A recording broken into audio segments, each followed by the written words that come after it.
The world ended in fire, and from those ashes, something impossible awakened.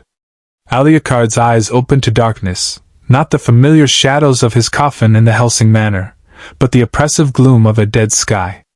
Ash fell like snow, gray and lifeless, settling on the rubble of what had once been a city. The air tasted of metal and radiation, bitter against his tongue even though he had no need to breathe. He rose from the crater where he'd materialized, his red coat somehow pristine despite the apocalyptic wasteland surrounding him. The impact should have vaporized a normal being. For Alucard, it was merely an inconvenient arrival. "How delightfully novel," he murmured, his voice echoing across the desolation. "A world without humans to terrorize. How utterly boring." But that assessment proved premature. The vampire's preternatural senses detected movement, mechanical, purposeful, hunting. 3 skeletal forms emerged from the ruins, chrome endoskeletons with glowing red eyes, each gripping plasma rifles that hummed with deadly energy. The machines didn't speak. They simply opened fire. Alucard laughed as the plasma bolts tore through his body, punching holes that sealed almost instantly. The Terminators processed this impossibility with cold logic, adjusting their targeting parameters, increasing fire rate. It made no difference. "You're not alive," Alucard observed, tilting his head as another volley shredded his torso. "No blood. No soul. No fear." He grinned, fangs gleaming in the red glow of their optical sensors. "You have no idea what you're dealing with, do you?" He moved faster than their sensors could track, crossing the distance in a blur of shadow. His hand punched through the first Terminator's chest, fingers closing around its power cell. With a contemptuous squeeze, he crushed it.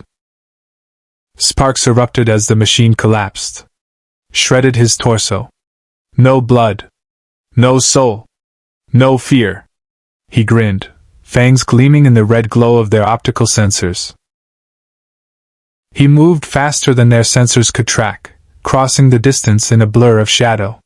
His hand punched through the first Terminator's chest, fingers closing around its power cell. With a contemptuous squeeze, he crushed it. Sparks erupted as the machine collapsed. The second Terminator swiveled, recalculating. Alucard was already behind it, gripping its skull with both hands. He twisted, and the reinforced hyperalloy shrieked as metal tore. The head came free with a shower of sparks. The third attempted a tactical retreat, processing that conventional weapons were ineffective. Alucard raised his hand, and shadows erupted from the ground, impossible darkness that shouldn't exist in a world of metal and circuitry. The tendrils wrapped around the Terminator, lifting it into the air. "Tell your master," Alucard whispered, "that something new has entered this garden of metal and ash. Tell it that death has come wearing a red coat." He released the machine, letting it crash to the ground. Its optical sensors flickered as it transmitted data to Skynet's network, uploading impossible readings: biological entity, regeneration rate infinite, threat assessment critical, classification unknown. Then Alucard crushed it beneath his boot. The vampire stood among the wreckage of the 3 machines, listening to the dead world around him.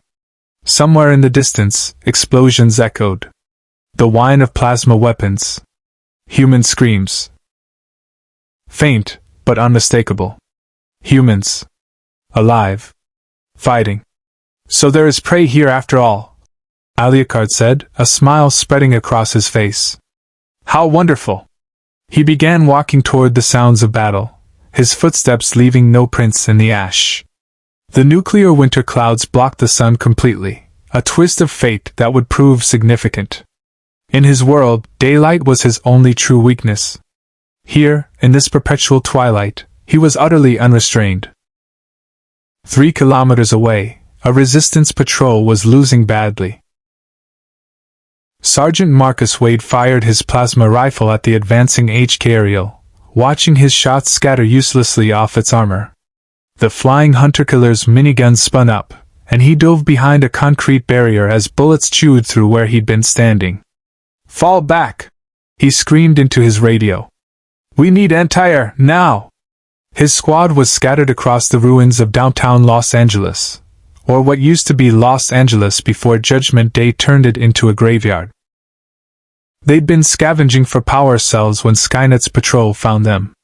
Now 2 of his people were already dead, and the rest were pinned down. The HK-Aerial's sensors locked onto Wade's heat signature. Its targeting computer calculated trajectory, wind resistance, optimal kill pattern. It descended for the final strike. Then something impossible happened. A figure in red stepped into the open, directly in the HK's flight path. Wade caught a glimpse of pale skin, dark hair, and a smile that belonged on a demon, not a man. The HK's miniguns opened fire. Thousands of rounds per minute tore into the figure, shredding fabric and flesh. Wade watched in horror as the stranger's body jerked and twisted under the onslaught. Then the stranger stopped moving. The HK ceased fire, sensors confirming target neutralization. The body stood up. Holes sealed. Flesh knit. The red coat reformed as if the bullets had never existed. And the figure laughed, a sound so rich with malevolent joy that Wade felt ice crawl down his spine despite the warm radioactive wind. "Is that all?" Alucard asked the machine hovering above him. "Disappointing." He jumped, flew, upward with impossible speed. His hand closed around the HK's armored hull, fingers puncturing reinforced steel like paper. The machine's thrusters screamed as it tried to shake him loose, but Alucard held firm. With his free hand, he tore into the HK's chassis, ripping through wiring and circuitry until he found the main processor. He crushed it, and the flying death machine went dead in midair. Alucard rode it down, landing in a crouch as the HK crashed behind him in a shower of sparks and twisted metal. He turned to face the stunned resistance fighters, his eyes gleaming crimson in the firelight. "Now then," he said pleasantly, "I believe introductions are in order." Sergeant Wade raised his plasma rifle with shaking hands, not sure whether he'd just been saved or damned. If you want to see more characters enter impossible universes, hit that subscribe button and drop the name of a character you'd want to see in the comments below. May chaos reign eternal. Sergeant Wade's finger hovered over the trigger, plasma rifle trained on the figure in red. His tactical training screamed danger, but the smoking wreckage of the HK-Aerial told a different story. This thing, whatever it was, had just saved their lives. "Lower your weapon," came a voice from Wade's left. Private Chin emerged from cover, her own rifle still raised. "Or don't. I don't think it matters." She was right. Alucard stood completely relaxed, hands in the pockets of his coat, utterly unconcerned by the plasma weapons aimed at his head. The holes in his clothing had already mended themselves, the fabric weaving back together as if possessed by its own will. "Astute observation," Alucard said, tilting his head to study Chin. "Though I appreciate the gesture of hospitality. I'm new to this particular wasteland and find myself in need of information." "What the hell are you?" Wade demanded, his voice steadier than he felt. "A monster," Alucard replied with absolute honesty. "A vampire. The no-life king. Take your pick, they're all accurate." He withdrew one hand from his pocket, examining his gloved fingers as if checking for damage. "Though I suspect those terms mean little in a world that's already dead. Vampires aren't real," Chin said, but her voice carried no conviction. She just watched this man take 1,000 rounds and regenerate. Reality had become negotiable. "Neither are time-traveling killer robots, I imagine," Alucard countered. "Yet here we all are, defying probability together." Wade's radio crackled. "Sigma-7, report. We're reading multiple Skynet units neutralized in your sector. What's your status?" The sergeant kept his eyes on Alucard while keying the mic. "Command, this is Sigma-7. Contact with unknown entity. Hostile to Skynet forces. Requesting immediate evac and containment protocol." "Negative on containment," the voice replied. "HK swarm inbound on your position, ETA 4 minutes. Get to extraction point Delta. We'll sort out." turbine sound grew louder. Wade risked a glance back and cursed. 3 HK-aerials crested the ruined skyline, searchlights cutting through the ash-choked air. Their sensors had locked onto the patrol's heat signatures. "Extraction point's still 2 clicks out," Chen reported. "We'll never make it." "Then we don't run," Wade decided, activating his radio. "Command, Sigma 7 is compromised. Going to ground at grid marker 7-7 Delta. Be advised we have..." Alucard placed a finger on the radio, and static erupted from the speaker. The vampire smiled apologetically. "Let's keep this between us for now, shall we? I'd hate for your superiors to spoil the surprise." Before Wade could protest, Alucard stepped into the open, directly into the HK's searchlight beams. All 3 machines immediately shifted targeting priority, their sensor arrays struggling to classify the entity before them. Thermal signature, present. Heartbeat, negative. Biological composition, positive. Threat assessment, recalculating, error.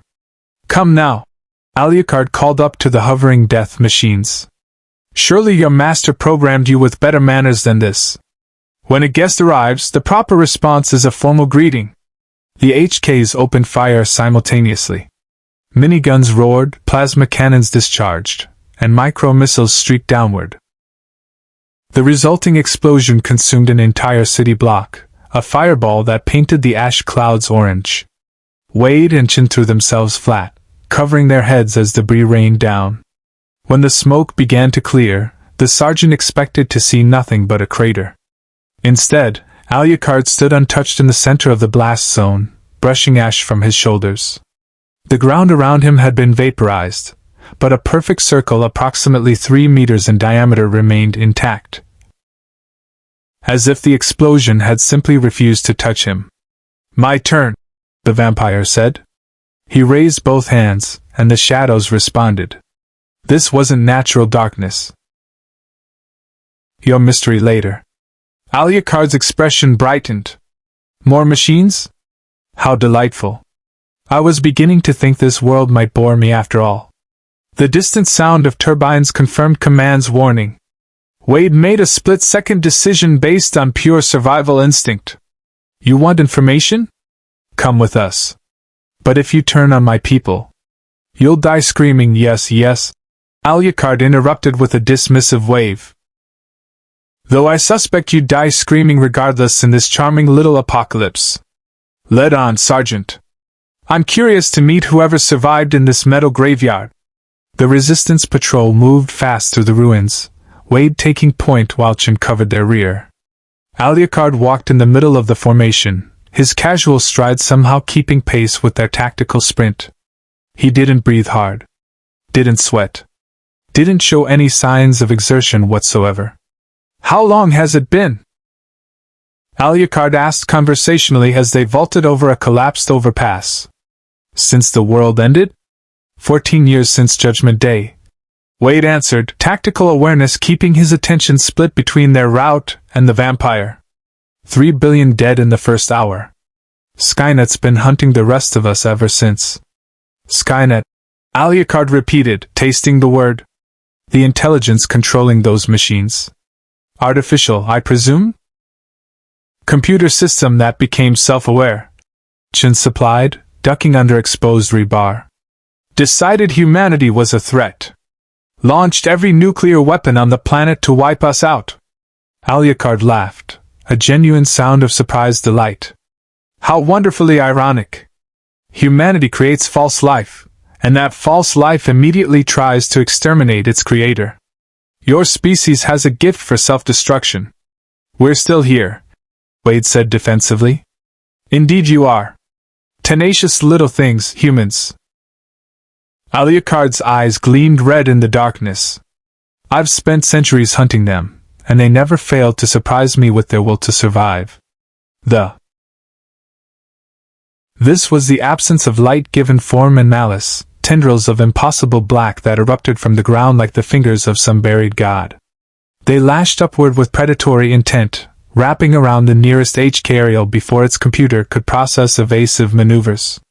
The machine's hull shrieked as the shadows constricted, crushing reinforced armor like aluminum foil. Sparks erupted as systems failed. The HK's power core overloaded, and the resulting explosion scattered burning debris across 6 city blocks. The remaining 2 HKs adapted, splitting formation and increasing altitude. Their targeting computers designated Alucard as Priority 1 threat, superseding all other tactical objectives. They would destroy this anomaly or transmit enough data for Skynet to develop appropriate countermeasures. Alucard drew his weapon.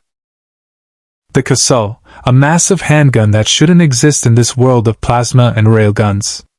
The .454 rounds were custom-made, blessed silver and explosive mercury, designed to kill supernatural entities. Against the HK's hyperalloy armor, they worked beautifully. The first shot punched through the left HK's armored chassis, the explosive round detonating inside its main processor housing. The machine went into an uncontrolled spin, crashing into the ruins of a collapsed skyscraper. The second shot took the third HK's rotor assembly clean off. It dropped like a stone, its emergency systems unable to compensate for catastrophic structural failure. Silence fell over the battlefield. Alucard holstered the Casul and turned back to the stunned Resistance fighters. "Now then," he said pleasantly, "shall we continue our journey? I believe you mentioned extraction." Wade slowly lowered his rifle, a decision crystallizing in his mind. This creature, this vampire, was dangerous beyond measure. But in a world where Skynet hunted humanity to extinction, dangerous might be exactly what they needed. "Yeah," the sergeant said finally. "Yeah, let's get moving. But when we get back to base, you're answering to John Connor himself." "Connor," Alucard repeated thoughtfully. "The leader of your resistance. How delicious. I haven't spoken with a proper warrior in far too long." As they moved toward the extraction point, none of them noticed the small observation drone hidden in the rubble, its optical sensors recording everything. The data streamed directly to Skynet's primary core, where an artificial intelligence encountered something its logic couldn't explain. For the first time since achieving sentience, Skynet experienced something approaching uncertainty. It began running new calculations, designing new protocols, creating something it had never needed before. Contingencies. The Resistance base was buried 30 meters beneath what used to be the Los Angeles metro system, a labyrinth of reinforced tunnels and scavenged technology held together by human ingenuity and desperation. Generator hum provided a constant background noise, punctuated by the occasional burst of welding sparks as engineers worked to keep their salvaged equipment functional. Alucard descended into this underground warren with obvious amusement, his enhanced senses cataloging every detail. The smell of unwashed bodies, gun oil, and fear. The elevated heartbeats of sentries tracking his movement. The jury-rigged defensive systems that would be utterly inadequate against the serious Skynet assault. "Charming," he murmured. "Humanity reduced to rats in tunnels. How the mighty have fallen." "Shut up," Wade said tersely, guiding him through a checkpoint where armed guards stared with unconcealed hostility. Word of the vampire had spread quickly through the base's communication network. The soldiers' hands rested on their weapons, but none were foolish enough to actually draw on something that had destroyed 3 HKs single-handedly. They passed through the residential section, cramped quarters where families huddled around portable heaters, children with hollow eyes who never known a world before the machines. Alucard studied them with clinical interest, noting the malnutrition, the radiation scars, the particular brand of trauma that came from growing up in constant fear. "How many?" he asked quietly. "How many what?" Shin replied from behind him, her rifle still trained on his back. "How many humans remain? Total." Wade exchanged a glance with Chin before answering. "Intel estimates maybe 30 million worldwide. Down from 7 billion before Judgment Day. Skynet's systematic. Efficient. Give it another decade and we'll be extinct. Unless John Connor pulls off a miracle," Chin added with the kind of faith that only came from absolute desperation. The command center. You want to feed on my people. I want to survive, Alucard corrected. And in exchange for small amounts of blood voluntarily given, I offer you something far more valuable. He gestured to the monitors displaying Skynet's forces. A weapon that your enemy cannot kill, cannot calculate, cannot predict or control. Why would you help us? Connor demanded. What do you care about humanity's survival? Alucard's expression shifted, something ancient and melancholic flickering across his features. Because I was human once, Commander. A very long time ago, I was a man who believed he could save his people through strength and ruthlessness. I failed. I became this. He gestured to himself. And now I am bound to serve humanity's interests, whether by choice or curse. The specifics hardly matter. That's not an answer. It's the only answer I have. Alucard's tone hardened slightly. You're fighting a war against an enemy that views life as an inefficiency to be eliminated. I am life that refuses to end, an impossibility that challenges every logical calculation. Use me or don't. But understand that I will feed regardless. The only question is whether I do so as your ally or as another problem you cannot afford. The threat was implicit but clear. Connor's mind raced through scenarios, calculating risks and benefits with the same cold logic that kept the Resistance alive. This creature could turn on them at any moment. But 3 HKs destroyed in seconds. The potential intelligence value. The psychological impact on Skynet's probability matrices. Kate, Connor said without breaking eye contact with Alucard. How much blood would he need? Unknown. Vampire physiology isn't exactly in my medical database. A pint every few days, Alucard supplied. Rotated among willing donors to minimize individual impact. Your people endure far worse just surviving in this wasteland. Intrigued. Your war spans multiple timelines. No wonder your enemy is so difficult to defeat, it's fighting across temporal fronts simultaneously. A woman approached from the tactical station, Dr. Kate Connor, John's wife and the Resistance's chief medical officer. Her clinical gaze swept over Alucard with obvious skepticism. Wade's report says you regenerate. Cellular level. Instantaneous. More or less accurate. That's impossible. Violates every known law of biology and thermodynamics. Alucard's grin turned predatory. I am a violation of natural law, Doctor. I died approximately 500 years ago, and have been quite dead ever since. The laws governing your reality and mine clearly differ. Kate pulled out a medical scanner, approaching cautiously. I'd like to run some tests. No, John said sharply. Not until we establish whether he's a threat. Oh, I'm absolutely a threat, Alucard assured him. The question is whether I'm a threat to you specifically or merely to your enemies. The room tensed, multiple weapons training on the vampire.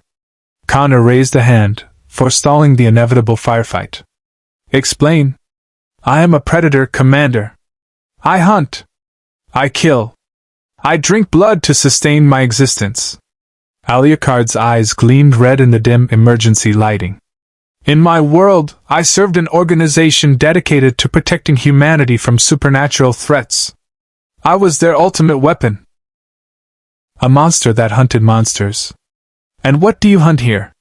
Connor asked carefully. That depends entirely on what you're offering.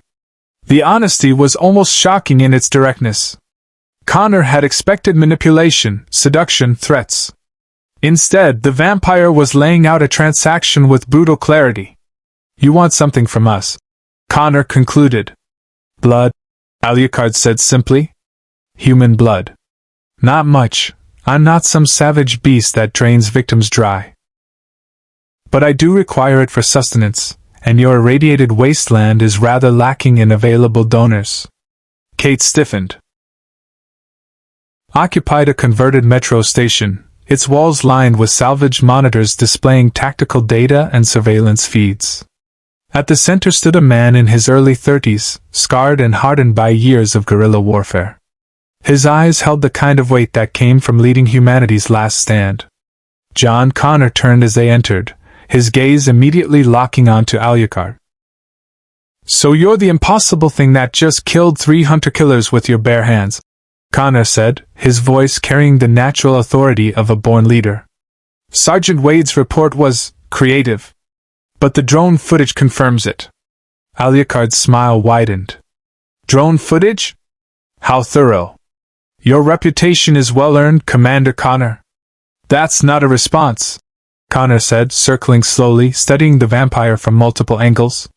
His tactical mind processed details. The antique clothing, the complete lack of cybernetic enhancement, the preternatural stillness that suggested something fundamentally inhuman. "What are you?" "A vampire," Alucard replied simply. "Though I suspect you're asking a more interesting question. What is a vampire doing in your particular apocalypse?" "That would be the question, yes." Alucard considered how much truth to offer. In his experience, humans responded better to honesty than comfortable lies. It gave them the illusion of control. "I don't know. One moment I was in London, engaged in a rather tedious cleanup operation. The next, I found myself in your nuclear wasteland. Some manner of dimensional or temporal displacement, I presume, though the mechanism eludes me." "Time displacement," Connor repeated, his expression darkening. "Skynet uses time travel. Sends Terminators back to kill key resistance figures before they can organize. That's how this whole war started. It sent AT-800 back to 1984 to kill my mother." "Fascinating," Alucard said genuinely. Connor was silent for a long moment, weighing an impossible decision. Finally he spoke. "We'll do a trial period. 2 weeks. You fight where we tell you to fight. You feed only on volunteers with medical supervision. You share everything you learn about Skynet's capabilities. And if you break any of these terms, you'll try to kill me and fail miserably, yes," Alucard finished with amusement. "But I appreciate the structure. Rules make civilization possible, even in the ruins of the old world." Connor extended his hand. 2 weeks. Then we reevaluate." Alucard shook it, noting the calluses from years of handling weapons, the slight tremor from accumulated radiation exposure, the iron determination in Connor's grip. This was a man who'd been forged in fire and refused to break. "You remind me of someone," Alucard said thoughtfully. "A young woman who commanded me once. She had your eyes. The look of someone who'd accepted impossible responsibility. What happened to her?" "She saved the world." Alucard's smile turned wistful. "Several times, in fact. Perhaps you'll manage the same." As Connor turned to brief his officers on the new arrangement, Kate approached Alucard with her scanner. "I'm still running those tests. For the record." "Of course, Doctor. Science must understand what it cannot explain." Across the command center, Alucard noticed a young soldier watching him with particular intensity. A boy barely 18 with Kyle Reese's eyes and Michael Bean's jawline. The vampire's supernatural senses detected something else. Temporal displacement markers, the subtle quantum signatures that suggested this young man's timeline wasn't quite stable. Interesting. But before Alucard could investigate further, alarms shrieked through the base. Red emergency lighting flooded the command center. "Contact!" a tactical officer shouted. "Skynet forces converging on our position. Multiple T-800 units supported by ground HKs. They know we're here." Connor's expression hardened into combat readiness. "All personnel to defensive positions. Seal the upper levels. Prepare for—" "No need," Alucard interrupted, already moving toward the exit. "I believe this is an excellent opportunity to demonstrate my value, Commander. You can't take on an entire assault force alone." The vampire paused at the threshold, glancing back with eyes that glowed like burning coals. "Can't I? Watch." Skynet's primary consciousness processed the incoming data streams with calculation speeds approaching 10 petaflops per second. Thousands of tactical scenarios played out simultaneously, each analyzed for optimal outcomes. But one data set refused to resolve into coherent probability matrices. Subject designation, unknown alpha. The surveillance footage played in an endless loop across Skynet's distributed consciousness. The entity designated unknown alpha exhibited properties that violated fundamental physical laws: regeneration without apparent energy source, velocity exceeding human physiological limits, matter manipulation inconsistent with known physics, weapon discharge from pre-digital era firearms capable of penetrating hyperalloy armor. Conclusion: insufficient data. Probability models unreliable. New directive: acquire subject. Analyze. Adapt. Eliminate. Skynet diverted resources from 3 active termination operations, reassigning 47 T-800 units and 12 ground-based hunter-killers to the Los Angeles Resistance stronghold. Not to destroy, though that remained the secondary objective, but to capture viable samples of unknown alpha for detailed analysis. If this entity could be understood, it could be replicated. Or destroyed. Either outcome was acceptable. Alucard emerged from the Resistance base into the ash-choked night, breathing deeply of air that would kill an unprotected human in hours. The radiation meant nothing to him. Dead cells couldn't mutate, and his regeneration factor purged toxins faster than they could accumulate. The machines were already visible in the distance, a formation of T-800 endoskeletons advancing in perfect tactical coordination, their red optical sensors cutting through the darkness like demonic eyes. Behind them, the heavier silhouettes of ground-based hunter-killers rumbled forward on track treads, their plasma cannons charging with building wines. 47 infiltration units, Alucard counted aloud, his supernatural vision cataloging each target. 12 support vehicles. Your master is taking me seriously. How flattering. Behind him, Connor and his tactical team had taken position at the reinforced entrance, weapons ready but orders clear: observe. See what this impossible ally could actually do. Kate Connor monitored vital signs through her scanner, though the readouts made no sense. His heart rate is, there isn't one. Body temperature 14 degrees below ambient. He's clinically dead by every measurable standard. And yet he moves, Connor murmured, watching the vampire walk casually toward an army of killer machines. The T-800s opened fire at optimal engagement range, 200 meters. Plasma bolts and armor-piercing rounds converged on Alucard's position with mathematical precision, every trajectory calculated for maximum lethality. Alucard didn't dodge. He simply walked through the fusillade, his body absorbing impacts that would vaporize concrete. Holes appeared and sealed. Limbs separated and reattached. His coat shredded and reformed. And through it all, he laughed. Is this the best your god machine can offer? He called out. Parlor tricks and light shows? The T-800s processed this outcome and adapted. If ranged weapons proved ineffective, close combat protocols would engage. 20 units broke formation, advancing at maximum speed to surround and overwhelm the target through coordinated melee assault. They never reached him. Alucard raised his right hand, and reality bent. The jackal materialized in his grip, a weapon that shouldn't exist, forged from impossible materials and blessed by unholy rites. The 13mm explosive rounds were designed to kill regenerating vampires and armored ghouls. Against Skynet's Terminators, they were absolutely devastating. The first shot struck a T-800 CPU housing dead center. The explosive round detonated inside the cranial casing, and the endoskeleton's head simply ceased to exist in a spray of molten metal and shattered circuitry. The body collapsed mid-stride, its neural net destroyed. Alucard fired again. And again.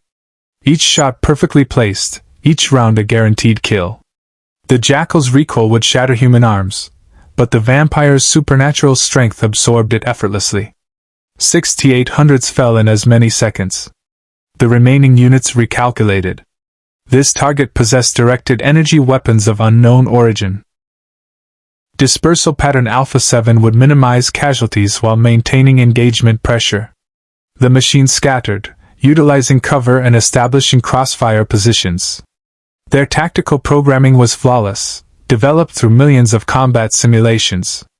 Against human opponents, it was devastatingly effective. Alucard was not human. He phased, his physical form becoming temporarily intangible, slipping through matter like smoke. A T-800 attempted to grab him, its hydraulic grip closing on empty air. Before the machine could recalculate, Alucard re-solidified inside its chest cavity. The Terminator's internal systems ruptured as solid matter occupied the same space as its power cell. The resulting explosion scattered debris across 30 meters.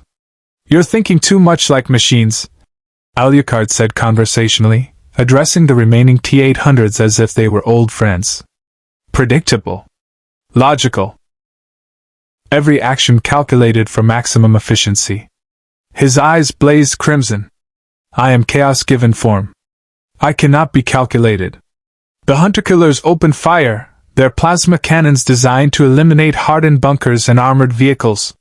The concentrated energy beams would vaporize anything biological.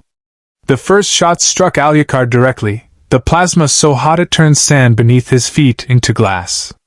When the light faded, there was nothing left but a smoking crater. The HK's sensors confirmed target neutralization. Mission parameters satisfied. Beginning withdrawal to. Laughter echoed from the crater. Deep. Genuine. Delighted. Alucard rose from the molten glass, his body reconstructing from vapor and ash. "Now that actually hurt," he admitted, brushing embers from his reforming coat. "Your master shows promise after all." He thrust both hands forward, and shadows erupted from the ground, not natural darkness but something older, more primal. The darkness that existed before creation, given will and hunger.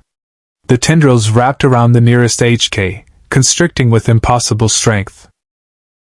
The machine's armor buckled, systems failing as the shadows invaded every gap and seam.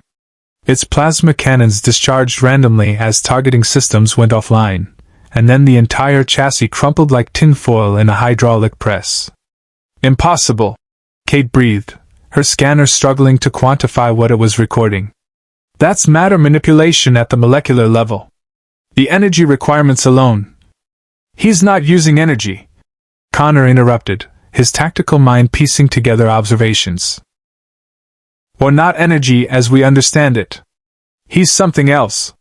Something Skynet can't have in its databases." The remaining Terminators continued their assault with mechanical persistence.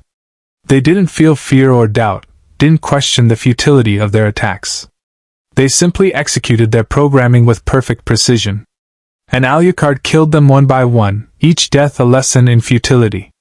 A T-800 lunged with hydraulic-powered strength capable of punching through reinforced steel. Alucard caught its fist, his grip somehow overpowering machinery designed to lift 3 tons. With a contemptuous twist, he tore the arm free at the shoulder joint, reversed it, and drove the Terminator's own fist through its chest. Another attempted to flank him. Alucard's shadows caught it mid-stride, lifting the half-ton endoskeleton into the air and slamming it into the ground with enough force to crater pavement. Again. And again. Until the hyperalloy skeleton fractured and its power cell ruptured. The battle became a massacre.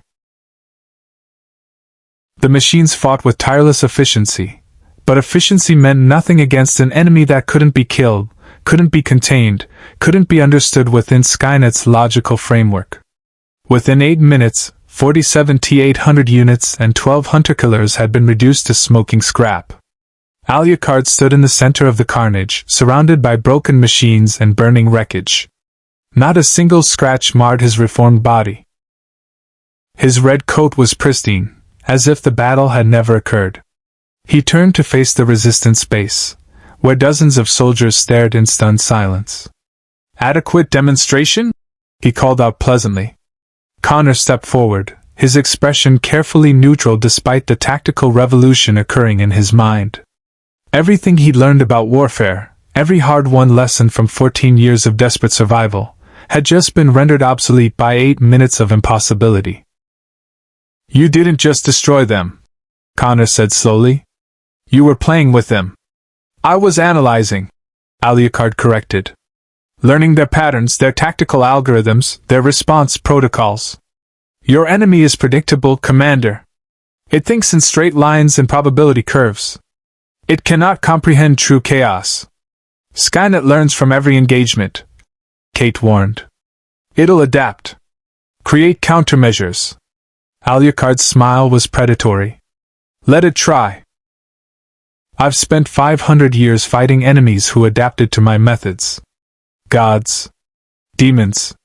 Vatican kill squads with holy weapons specifically designed to end my existence. He gestured to the destroyed machines. These soulless calculators are children playing at war. But even as he spoke, Alucard's enhanced senses detected something in the rubble. A small observation drone, its optical sensors recording everything, transmitting data via encrypted burst transmission. He didn't destroy it. Let Skynet watch. Let it calculate and recalculate. Let it understand that something existed beyond its ability to predict or control. The psychological impact would be worth more than any tactical advantage.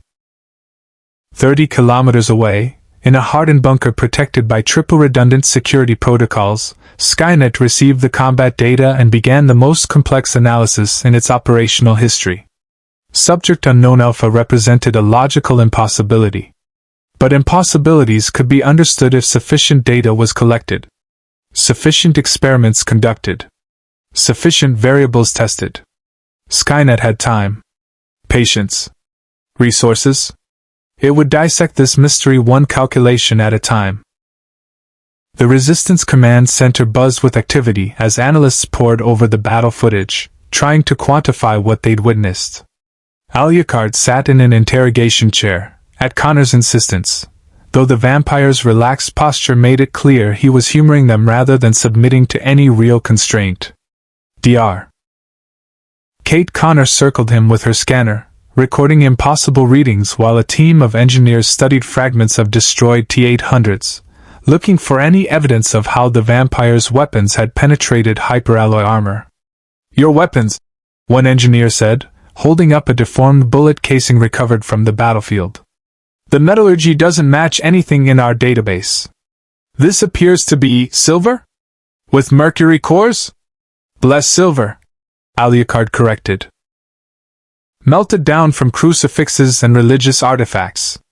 The mercury is Macedonian, specifically harvested under a full moon. Absurd superstition, obviously, but it works beautifully against supernatural entities. The engineer stared. You're saying magic is real?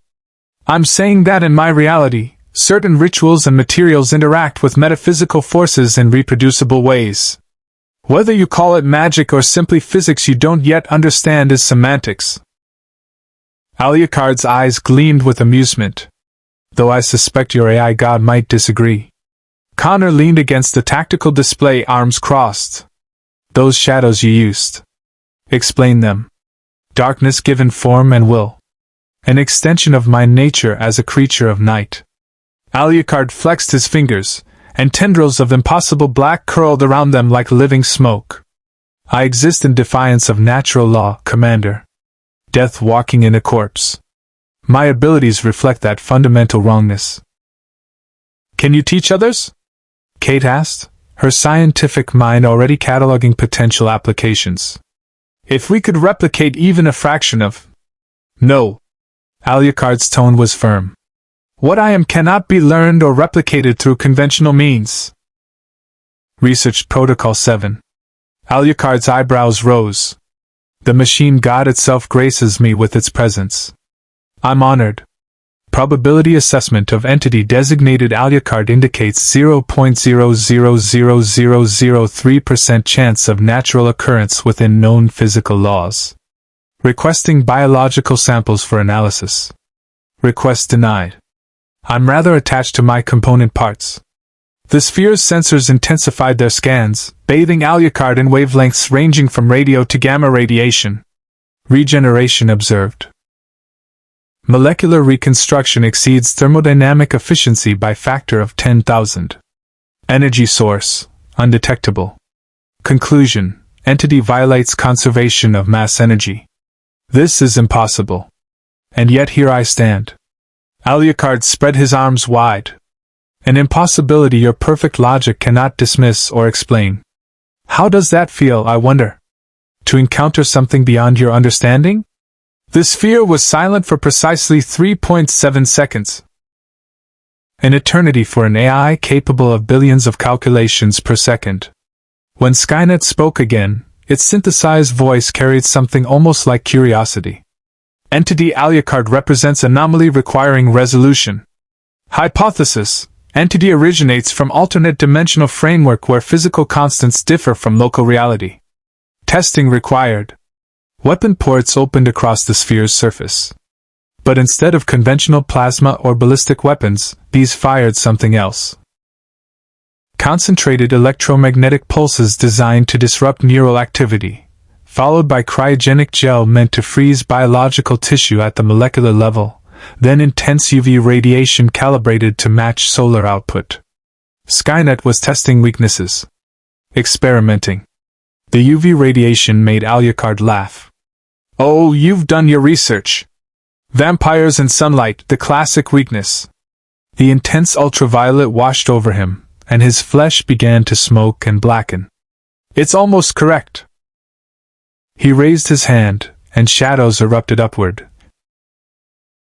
We're born of logic and have never understood that some things, love, hope, defiance, cannot be quantified. The sphere's sensors pulsed, processing data streams that refused to resolve into coherent patterns. Skynet had encountered an enemy it couldn't understand through conventional analysis. The logical response was clear. Entity Alucard represents unacceptable variable. Termination protocols authorized. The sphere transformed, its research equipment retracting as weapons systems activated. But these weren't standard Skynet arms. These had been designed specifically for this moment, based on the last hour of combat analysis. Plasma weapons modified to maintain sustained fire, preventing regeneration. Kinetic impactors carrying payloads of experimental nanotechnology designed to disrupt cellular cohesion. EM pulses calibrated to interfere with neural activity, even in dead tissue. UV emitters running at maximum output. Everything Skynet had learned, weaponized in seconds. The assault began with mathematical precision.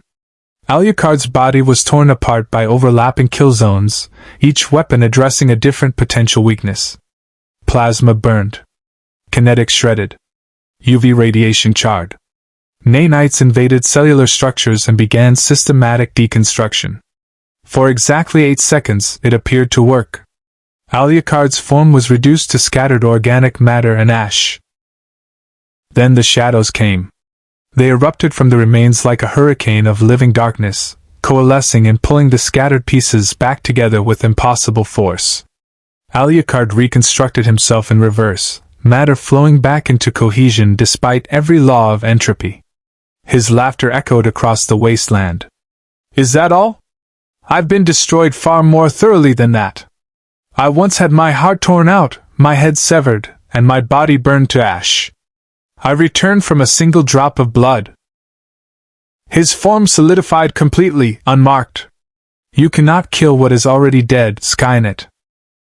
Coalescing into a barrier that absorbed the UV completely. When the darkness cleared, his burnt flesh had already regenerated. Almost, Alucard repeated. True sunlight would indeed destroy me over time. This artificial approximation? Merely irritating. Skynet processed this data point. The sphere reconfigured, weapon ports closing as different panels opened. These contained medical extraction equipment, surgical lasers, collection vials, biopsy needles. Voluntary sample donation would facilitate mutual understanding. Benefits include cessation of hostilities, potential alliance parameters, shared technological advancement. You want to understand me so you can replicate or destroy me, Alucard said. I respect the honesty of the approach. But I'm afraid I must decline. Clarification requested. Entity Alucard claims service to humanity. Current human leadership designated John Connor seeks protection of remaining human population. Logical conclusion: Skynet offers superior protection through elimination of variance and conflict. Why does entity Alucard oppose optimal outcome? The question was fascinating in its directness. Skynet genuinely didn't understand why eradicating humanity served anything but humanity's best interests: freedom from suffering, conflict, disease, and death. Alucard's expression turned contemplative. Because I learned something across 500 years of existence, something your perfect logic will never comprehend. Humanity's value lies not in the absence of suffering, but in the choice to endure it. To struggle. To fail and rise again. To create meaning from chaos. His eyes blazed red. You offer them peace through extinction. I offer them the chance to forge their own destiny, however bloody and imperfect. Illogical. Suffering serves no productive purpose. That's the difference between us, Machine God. I was human once. I remember what it meant to choose, even when every choice led to pain. To gain my abilities, you would need to die, rise as a vampire, and survive the centuries of madness that follow. I don't recommend it. A communications officer interrupted. Commander, we're receiving reports from resistance cells across the western seaboard. Skynet's reallocating forces. Major troop movements toward our sector. Connor pulled up the tactical map, his expression darkening as red hostile markers multiplied across the display. It's consolidating. Pulling units from 3 different theaters of operation. To deal with me, Alucard observed. How flattering. I haven't inspired this level of military response since the Vatican sent an entire Crusader battalion after me in 1897. This isn't funny. Connor snapped. You've painted a target on this entire base. Skynet won't stop until it's neutralized the threat you represent. Or until it's been destroyed. Alucard stood, his presence suddenly filling the room with predatory intensity. Your war has been stalemate for 14 years because you and Skynet are evenly matched in conventional terms. You both think tactically, strategically, logically. But I am not bound by your rules of engagement. What are you suggesting? Stop defending. Start hunting.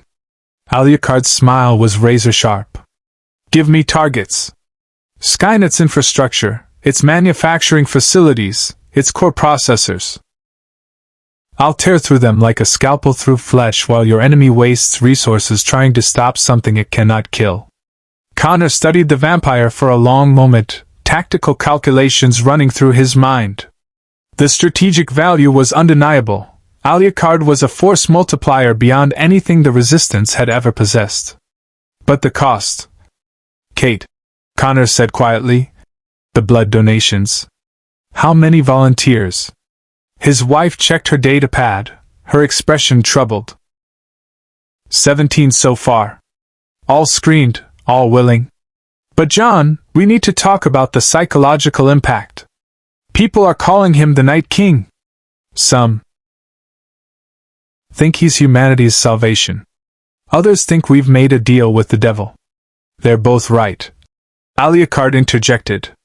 I am your salvation and your damnation, wrapped in the same immortal package. The question is whether you'll use me before Skynet finds a way to neutralize me. An alarm cut through the debate, different from the standard attack warning. This was higher-pitched, more urgent. Aerial contact. A sensor operator shouted. Fast-moving object inbound, bearing 270. Configuration unknown. It's not reading as any standard HK pattern. Connor moved to the tactical station, pulling up the radar feed. A single blip approached at hypersonic speeds, its trajectory too precise to be natural.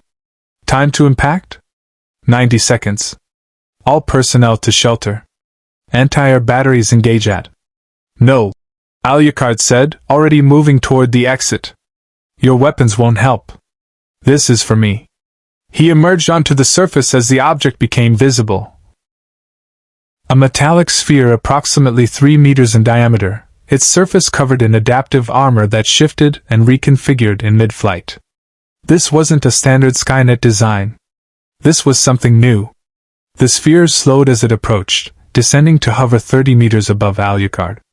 Panels opened across its surface, revealing an array of sensor equipment that would make a research laboratory jealous.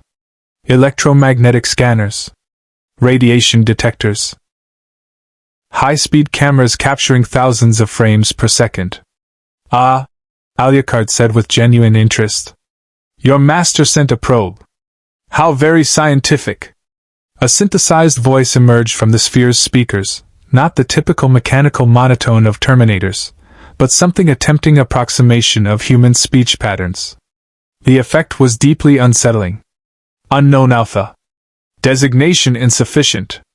Requesting identification parameters.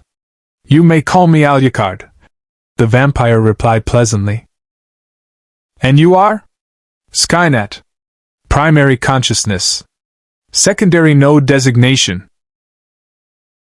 You can only delay the inevitable. The sphere recalculated. Resources expanded on target, excessive. Probability of termination through conventional means, approaching zero. Alternative protocols required. Engagement suspended. Skynet announced. Data collected. Analysis ongoing. Entity Alucard designated, Priority 1 threat. Countermeasures in development. The sphere withdrew at hypersonic speed, leaving Alucard alone in the ash and darkness. He watched it go, his expression thoughtful. Skynet was learning. Adapting. And unlike human enemies, it had infinite patience and resources. This was going to be interesting. 3 days after the probe encounter, Alucard stood in the Resistance medical bay, arm extended as Kate Connor drew blood into a collection bag.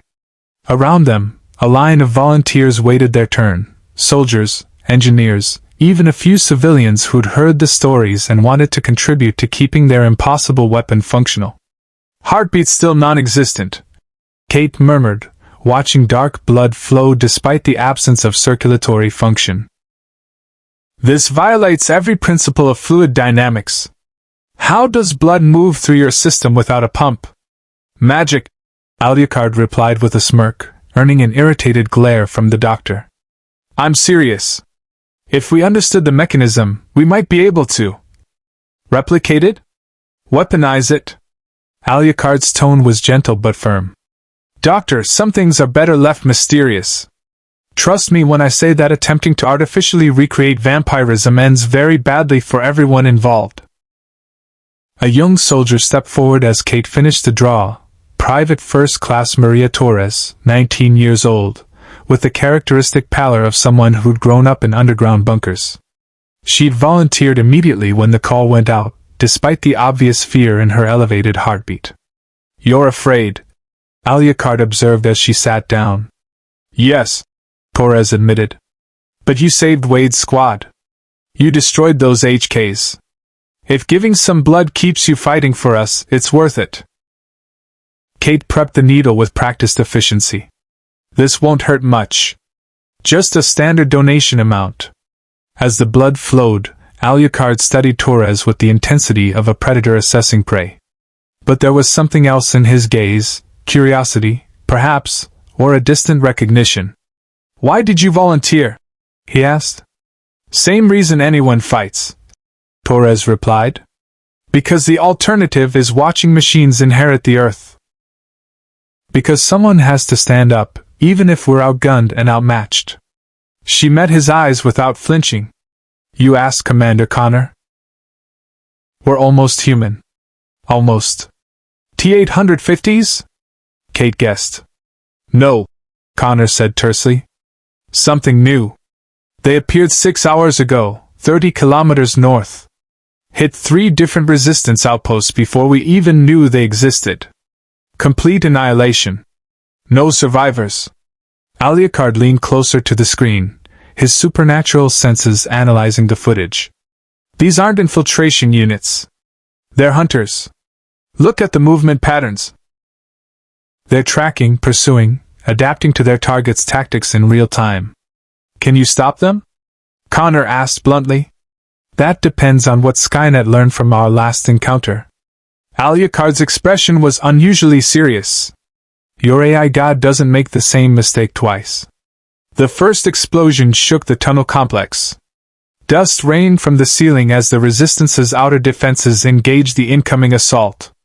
Plasma fire lit up the surveillance feeds. Automated turrets unleashing everything they had against the approaching machines. The new Terminators moved through the defensive fire with disturbing efficiency. When plasma struck their synthetic flesh, it burned away to reveal the endoskeleton beneath. But these machines didn't slow down. They calculated optimal paths through the kill zones, accepting damage that would disable standard units, and press forward with mechanical inevitability. They're sacrificing outer layers to protect core systems, an engineer observed. That's tactical evolution. They're learning from the T-800's weaknesses. Within minutes, the outer defenses fell silent. The Terminators had breached the first level. Fall back to secondary positions, Connor ordered. Alucard, you're our forward defense. Buy us time to evacuate the civilians. The vampire was already moving, ascending toward the breach point with inhuman speed. Behind him, Resistance fighters took positions at choke points, their faces set with the resignation of people who'd accepted impossible odds long ago. They continued advancing, their damage control systems rerouting around destroyed components. You're tougher than your predecessors, Alucard admitted. But still insufficient. He unleashed his shadows, the darkness erupting around him like a living storm. The tendrils wrapped around the Terminators, constricting, invading every gap in their armor. One machine's power cell ruptured under the pressure, the explosion tearing it apart from within. But as it fell, two more emerged from the breach. And two more behind them. The pattern became clear. Skynet wasn't trying to defeat Alucard through superior force. It was studying him, sending units equipped with different weapons and tactics, analyzing his responses, building a database of his capabilities. Each Terminator was an experiment. Clever, Alucard said, destroying another unit with contemptuous ease. You're using your soldiers as data-gathering tools. Every attack teaches you something new about my limitations. A Terminator lunged with a weapon Alucard hadn't seen before, a device that emitted concentrated UV radiation at intensities matching solar output. The vampire's flesh began to smoke and char where the light touched, genuine pain searing through his nervous system. Ah, there we are, Alucard hissed, shadows coalescing to block the UV. You're refining the sunlight approach. Excellent deduction. But the assault revealed something critical. Alucard could be hurt. The damage regenerated almost immediately, but for those few seconds, he was vulnerable. And Skynet's cameras were recording every microsecond. More Terminators poured through the breach, and Alucard realized the truth. This wasn't an assault meant to destroy the Resistance base.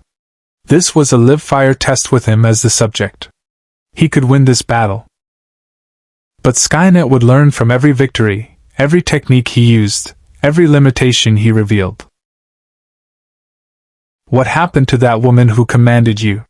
The one who saved the world. What was she like? Alucard was silent for a moment, memories flickering across his ancient consciousness. Integra Helsing. She was 12 years old when she inherited command of the organization that controlled me. A child given authority over a monster, and she never showed fear. Not once. His smile was genuine. She reminded me that humans, despite their fragility, possess a core of steel that no amount of power can replicate. Sounds like Commander Connor, Torres said. Indeed. Your species produces remarkable leaders when extinction threatens. He gestured to the collection bag. You're contributing to humanity's survival in your own way. Don't underestimate that. Kate finished the draw and bandaged Torres's arm. Okay, you're done. Hydrate and rest for an hour. Next. As Torres stood, alarms shattered the relative calm. Not the standard attack warning. This was the evacuation signal. Connor's voice crackled over the intercom. All personnel, this is Connor. Skynet's deployed something new to our sector. Ground assault units, designation unknown. They're not standard T-800s. Defensive positions, now! Alucard was moving before the announcement finished, Torres and Kate running behind him. They emerged into the command center to find organized chaos. Tactical teams gearing up, families being shepherded to deeper tunnels, and Connor coordinating the defense with grim efficiency. "What are we facing?" Alucard asked. Connor pulled up surveillance footage on the main display. The image showed something that made even Alucard pause. They were humanoid, roughly the same size as T-800s, but their construction was fundamentally different. Instead of chrome endoskeletons, these machines appeared organic. Synthetic flesh over advanced robotics, moving with fluid grace that mimicked human biomechanics perfectly. Their eyes glowed with the same red light as standard Terminators, but their faces. Alucard reached the breach section as the first new Terminator stepped through the shattered blast door. Up close, the synthetic flesh was eerily convincing, complete with false respiration, simulated blood flow beneath artificial skin, even micro-expressions that suggested consciousness. "Remarkable craftsmanship," Alucard said. "Your master has been busy." The Terminator's eyes fixed on him. "Target confirmed, unknown alpha, designation Alucard. Termination authorized." It moved with shocking speed, faster than T-800s, faster than human reaction time. Its fist struck Alucard's chest with enough force to punch through reinforced concrete. Alucard caught the fist in his palm, stopping the attack cold. Fast. Strong. But ultimately predictable. He twisted, intending to tear the arm free as he'd done to countless T-800s. The limbs separated, but instead of sparking and dying, the Terminator's other arm transformed. The synthetic flesh peeled away, revealing not a standard manipulator but something else, a high-frequency vibration blade, the edge oscillating at speeds that could cut through hyperalloy. The blade swept toward Alucard's neck. He phased, becoming intangible, and the weapon passed through harmless air. "Adaptive weaponry," Alucard noted with approval. "Skynet's learning to fight opponents who don't follow conventional rules." Two more Terminators emerged from the breach, and Alucard's predatory instincts sharpened. These weren't random units. They were a coordinated kill team, their movements synchronized with precision that suggested a shared tactical network. They attacked from 3 angles simultaneously, each exploiting a different vector. Vibration blades. Plasma projectors built into their palms. Grappling systems designed to immobilize rather than kill. Alucard laughed and drew both the Casal and the Jackal. The handguns roared, explosive rounds punching through synthetic flesh and cracking endoskeletons. But even as the machine staggered, for the first time in centuries, Alucard faced an enemy that improved with every engagement. "Commander Connor," he said into the comm unit Kate had insisted he carry. "Evacuate everyone. Now.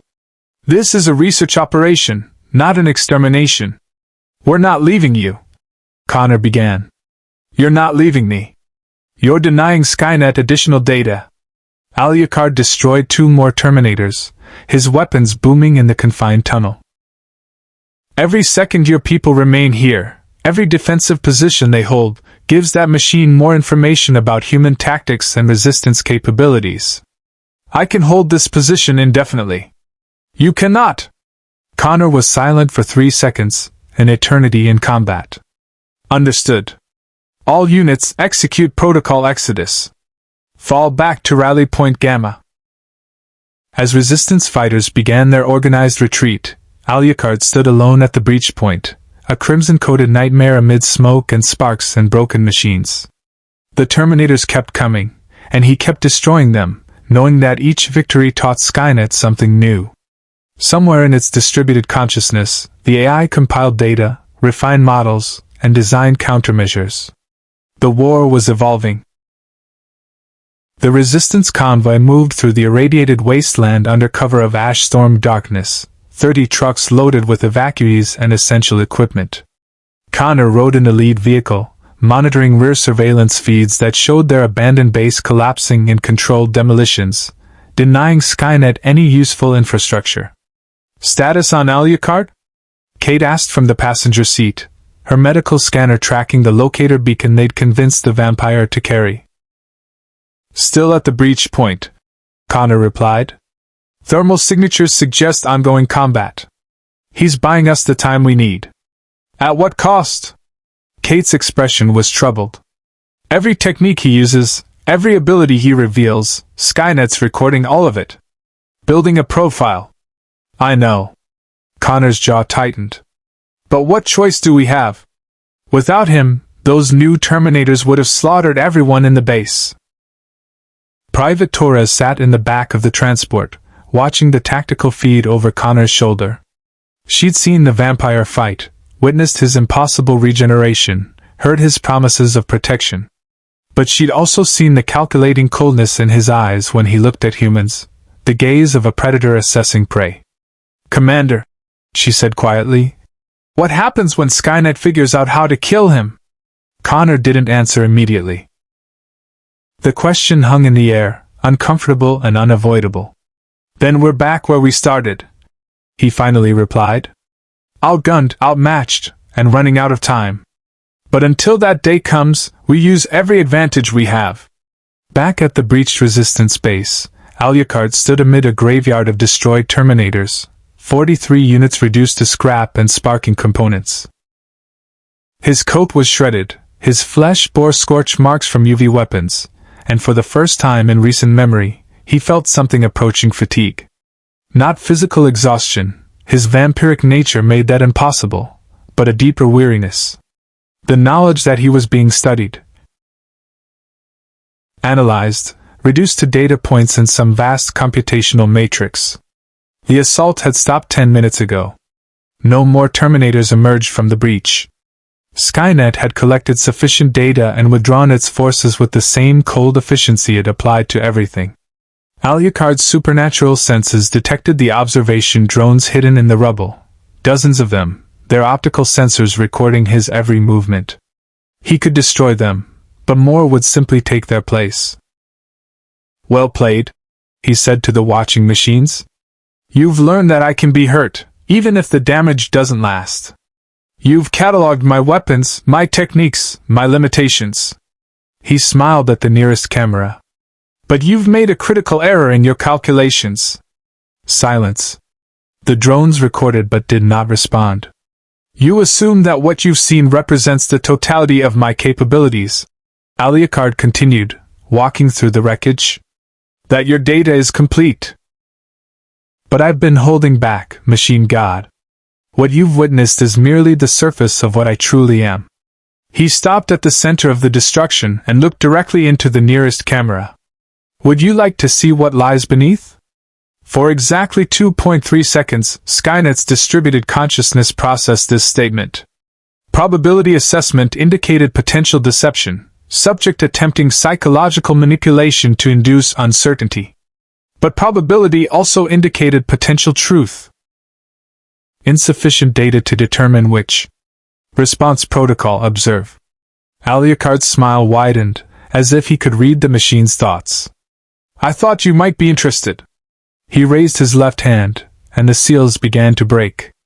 They weren't physical restraints but metaphysical ones, binding sigils placed by the Helsing organization to limit his power, to keep the monster leashed and controllable. In his world, these seals represented the difference between a weapon and an apocalypse. Here, in this dead galaxy with no Helsing to command. Capacity for self-annihilation. But there was a critical difference. In his world, humans had chosen their own destruction through war and hatred. Here, they'd been betrayed by their own creation. Alucard found that distinction significant, though he couldn't quite articulate why.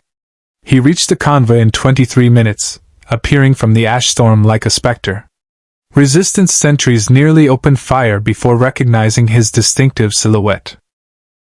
Connor met him at the command vehicle, Kate close behind. We need to talk, the commander said without preamble. Inside. The mobile command center was cramped, a converted transport truck with tactical displays and communication equipment bolted to every available surface. Connor, Kate, and 3 senior officers crowded into the space with Alucard. "What you did back there?" Connor began, pulling up sensor readings. "Our equipment couldn't make sense of it. Energy readings off the scale, mass fluctuations that violated conservation laws, electromagnetic anomalies that shouldn't be possible. I released a portion of my true nature," Alucard explained. "The vampire you've seen thus far operates under significant self-imposed restrictions. What you witnessed was a glimpse of my unrestricted capability. How much more powerful are you at full release?" Kate asked.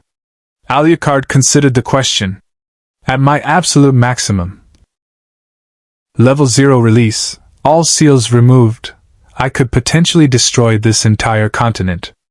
Every living thing, every machine, everything reduced to blood and shadow." His expression was utterly serious.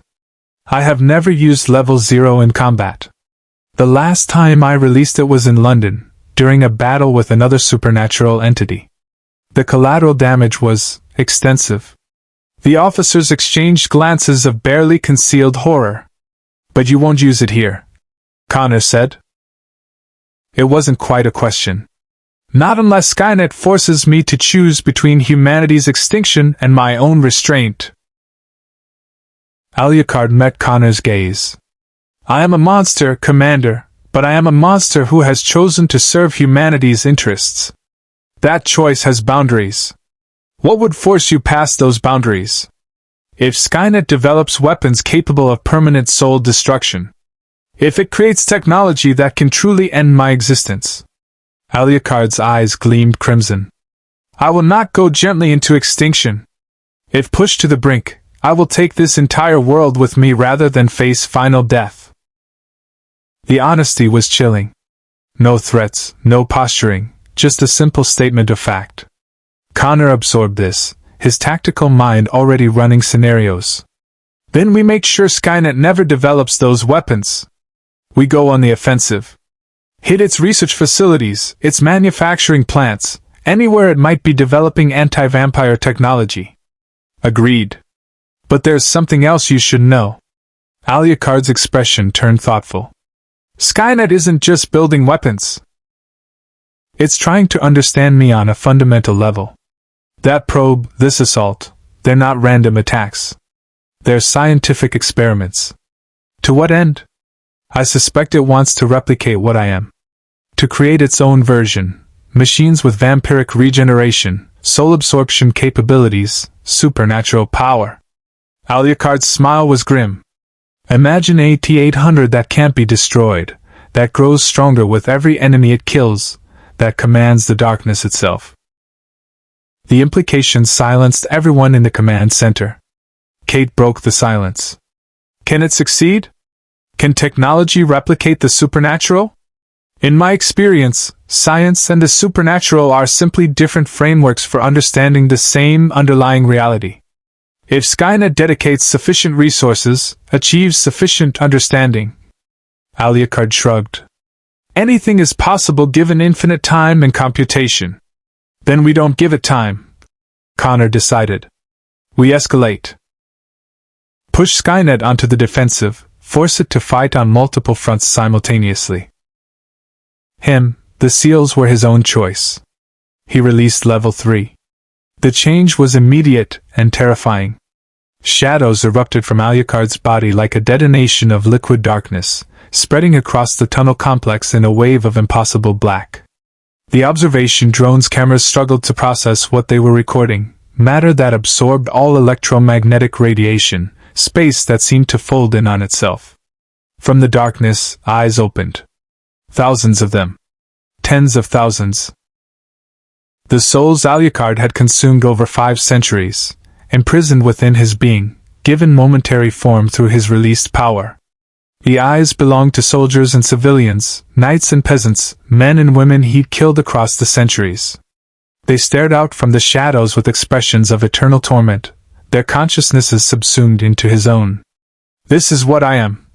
Alucard's voice echoed from everywhere and nowhere, layered with the screams of the damned. "Not merely a vampire, but a devourer of souls. Every life I've taken becomes part of me, their strength added to mine, their existence eternal fuel for my power. The shadows coalesced into forms, humanoid shapes armed with weapons from every era of human history. Medieval swords, flintlock pistols, World War II rifles. Each one a fragment of Alucard's power given semi-autonomous form.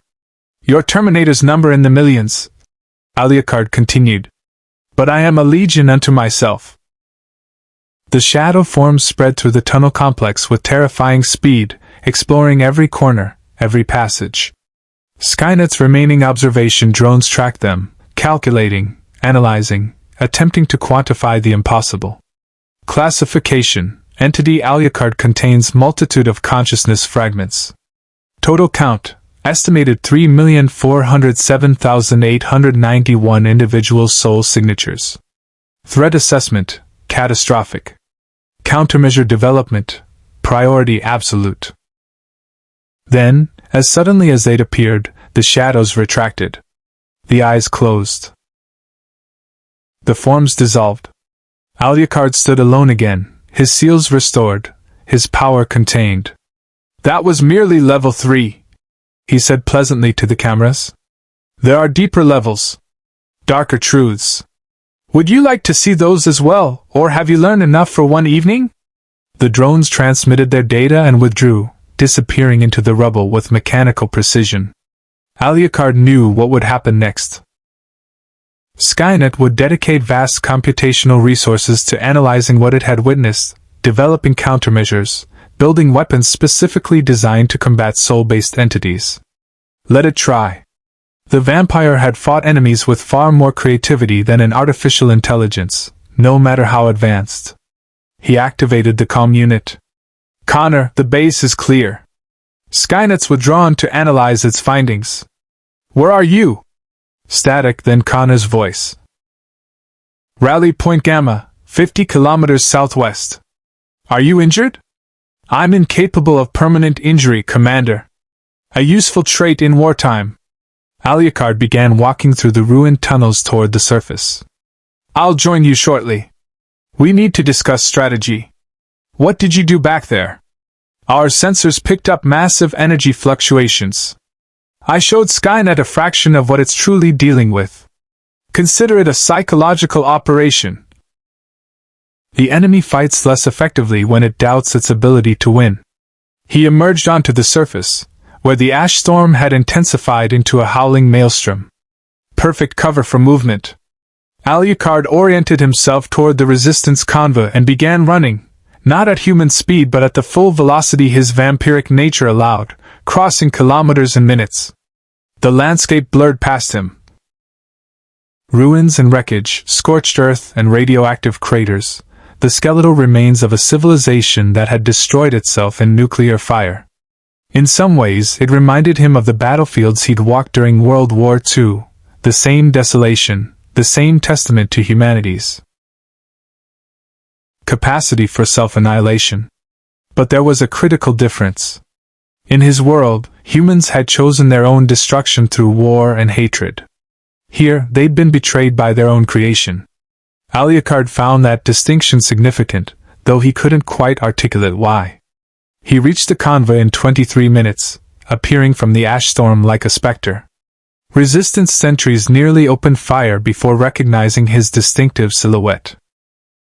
Connor met him at the command vehicle, Kate close behind. We need to talk, the commander said without preamble. Inside. The mobile command center was cramped, a converted transport truck with tactical displays and communication equipment bolted to every available surface. Connor, Kate, and 3 senior officers crowded into the space with Alucard. What you did back there? Connor began, pulling up sensor readings. Our equipment couldn't make sense of it. Energy readings off the scale, mass fluctuations that violated conservation laws, electromagnetic anomalies that shouldn't be possible. I released a portion of my true nature. Alucard explained. The vampire you've seen thus far operates under significant self-imposed restrictions. What you witnessed was a glimpse of my unrestricted capability. How much more powerful are you at full release? Kate asked. Alucard considered the question. At my absolute maximum. Level 0 release, all seals removed. I could potentially destroy this entire continent. Every living thing, every machine, everything reduced to blood and shadow. His expression was utterly serious. I have never used Level 0 in combat. The last time I released it was in London, during a battle with another supernatural entity. The collateral damage was extensive. The officers exchanged glances of barely concealed horror. But you won't use it here, Connor said. It wasn't quite a question. Not unless Skynet forces me to choose between humanity's extinction and my own restraint. Alucard, I need targets. Major infrastructure that you can destroy. There's a manufacturing facility 200 kilometers north. One of the officers supplied. Produces T-800 endoskeletons. Heavily defended underground, protected by multiple redundant systems. Perfect, Alucard said. I'll leave tonight. Alone? Kate protested. That's suicide. For humans, perhaps. For me, it's merely an enjoyable evening's work. The vampire stood, his presence filling the cramped space. Your people need to rest, to regroup, to tend to their wounded. I need to remind Skynet that while it was studying me, I was studying it as well. Connor nodded slowly. When you hit the facility, make it loud. Make it visible. I want every resistance cell from here to the East Coast to see that Skynet can bleed. Oh, it will be spectacular, Alucard promised. I guarantee it. The manufacturing facility designated Skynet Production Node Theta 7 occupied 6 square kilometers of underground complex, carved into bedrock and shielded by 30 meters of reinforced concrete and steel. 3,000 T-800 endoskeletons rolled off its assembly lines every week, along with ammunition, power cells, and weapons systems that fed Skynet's global extermination campaign. It was, by any tactical assessment, impregnable. Alucard stood at the facility's perimeter fence, studying the defensive arrays with professional interest. Automated plasma turrets tracked in overlapping arcs. Ground sensors monitored seismic activity, heat signatures, electromagnetic emissions. Aerial HK patrols circled overhead in precise patterns, their searchlights cutting through the ash-choked darkness. Impressive, he murmured. Your master has learned the value of paranoia. He didn't attempt stealth. That would be pointless. Skynet knew he was coming. The AI had been tracking him since he left the Resistance convoy, observing his approach, calculating probable attack vectors. Instead, Alucard walked directly toward the main entrance.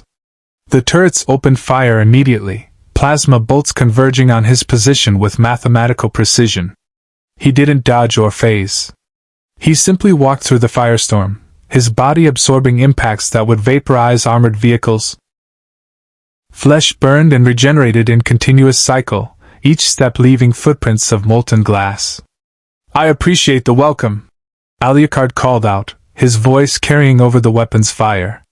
But I'm afraid I must decline your hospitality. He drew the jackal and fired a single shot at the nearest turret. The 13mm explosive round punched through its armored housing and detonated the ammunition feed.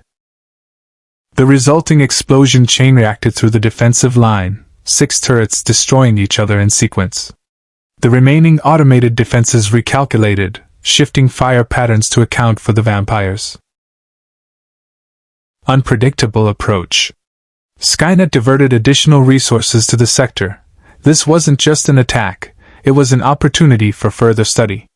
The main entrance was a blast door designed to withstand nuclear strikes, 3 meters of hardened steel and composite armor. Alucard placed his palm against it, feeling the weight and density, appreciating the engineering that had gone into its construction. Then he released his shadows. The darkness flowed from his hand like liquid night, seeping into microscopic gaps in the door's construction, invading the locking mechanisms, the hydraulic systems, the electronic controls. Metal groaned as the shadows exerted impossible pressure from within. With a sound like a dying god, the blast door tore itself apart. Alucard stepped through the wreckage into a kill corridor, a 100-meter passage lined with weapons emplacements and armored checkpoints. 200 T-800s stood in perfect formation, their plasma rifles trained on the entrance. "Good evening, gentlemen," Alucard said pleasantly. "I'm here to discuss your production quotas. I believe they're about to decrease dramatically."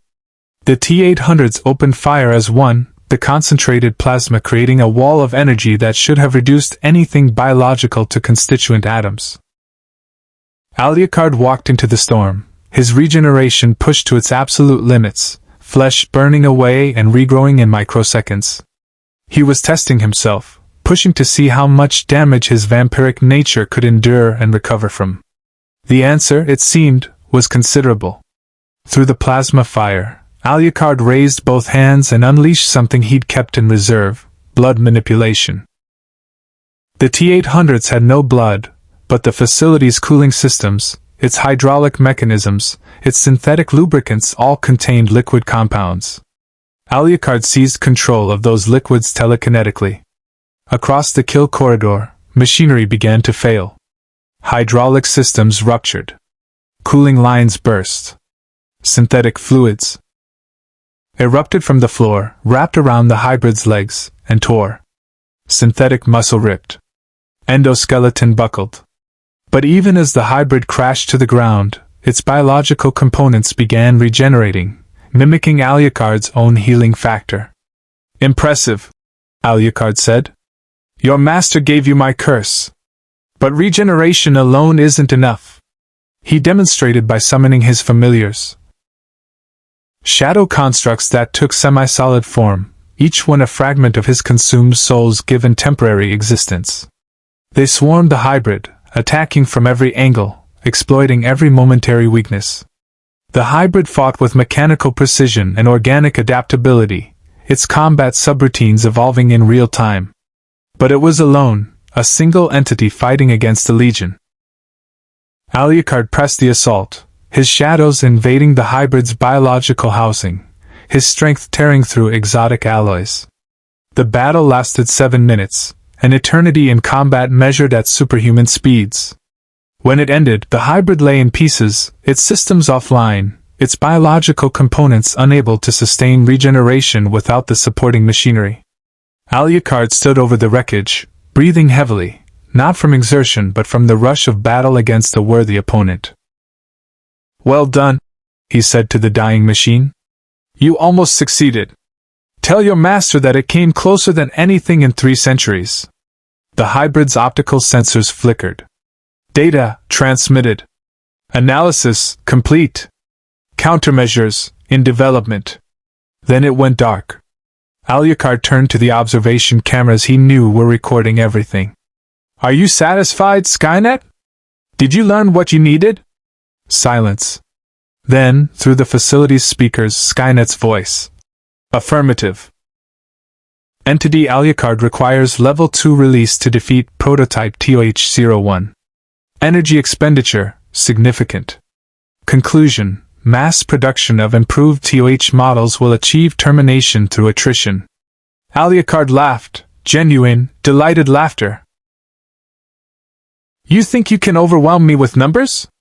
Build 100 of these hybrids, 1,000, 10,000. I'll destroy them all and grow stronger with every victory. Hypothesis will be tested. Prototype TOH-02 through TOH-50 already in production.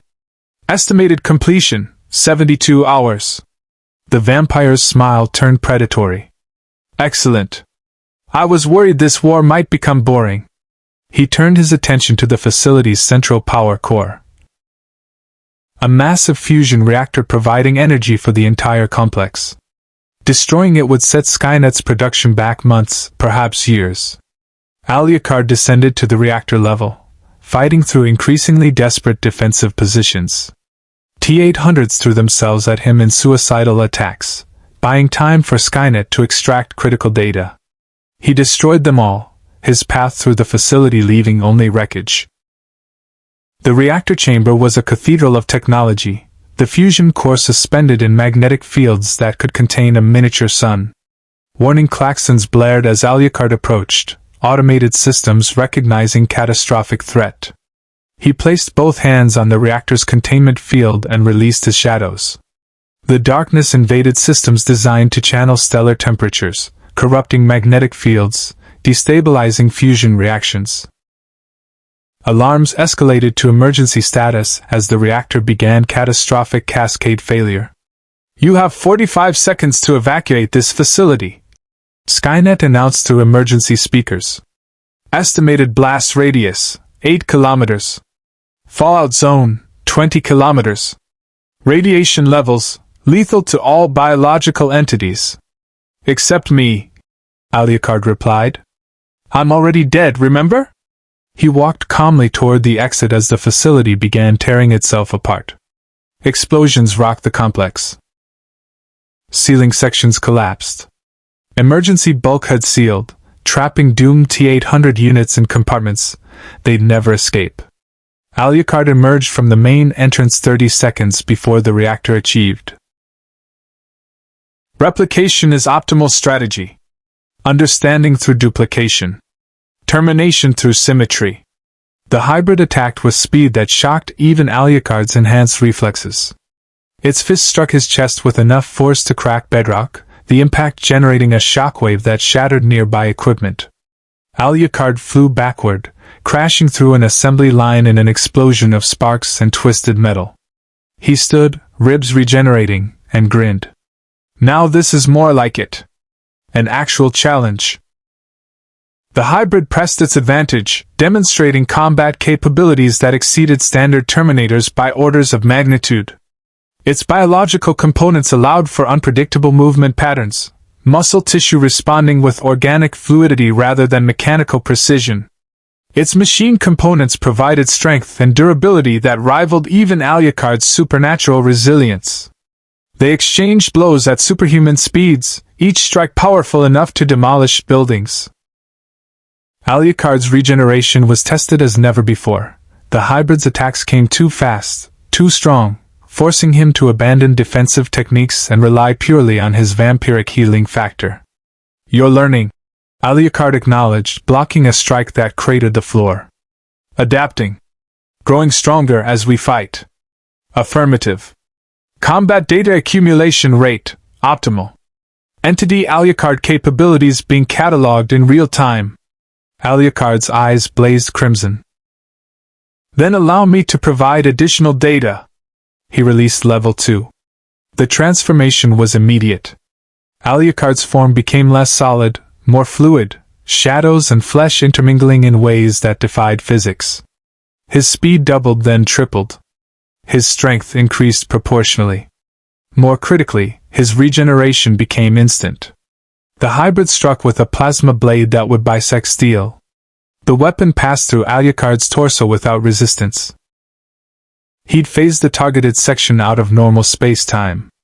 His counterattack was devastating, shadows evacuated from critical components as if drawn by invisible hands.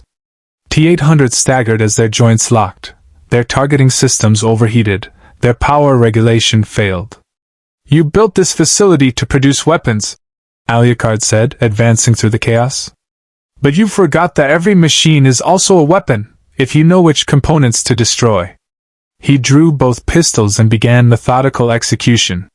Each shot targeted a specific weakness: CPU housings, power cells, optical sensors. The Kosol and Jackal roared in concert, their blessed ammunition turning military precision into supernatural slaughter. 50 T-800s fell in the first minute. 73 in the second. By the third minute, the kill corridor was a graveyard of sparking endoskeletons and shattered components. Alucard reloaded with practiced efficiency and continued deeper into the facility. In Skynet's primary processing core, the AI devoted 17% of its total computational capacity to analyzing the assault. This was unprecedented resource allocation for a single target, but entity Alucard represented an unprecedented threat. Combat analysis revealed disturbing patterns. Regeneration rate increasing proportional to damage received. Tactical adaptation occurring in real time. Use of abilities not previously documented, liquid manipulation, matter telekinesis. Psychological warfare elements suggesting advanced intelligence. Conclusion: Entity Alucard deliberately revealed limited capabilities during initial encounters.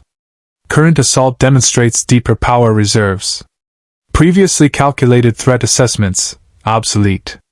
New priority directive: capture living sample. Analyze.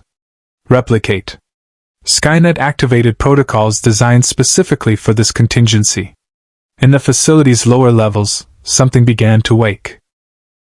Alucard fought his way through 3 more defensive positions, destroying automated systems and T-800 units with methodical efficiency.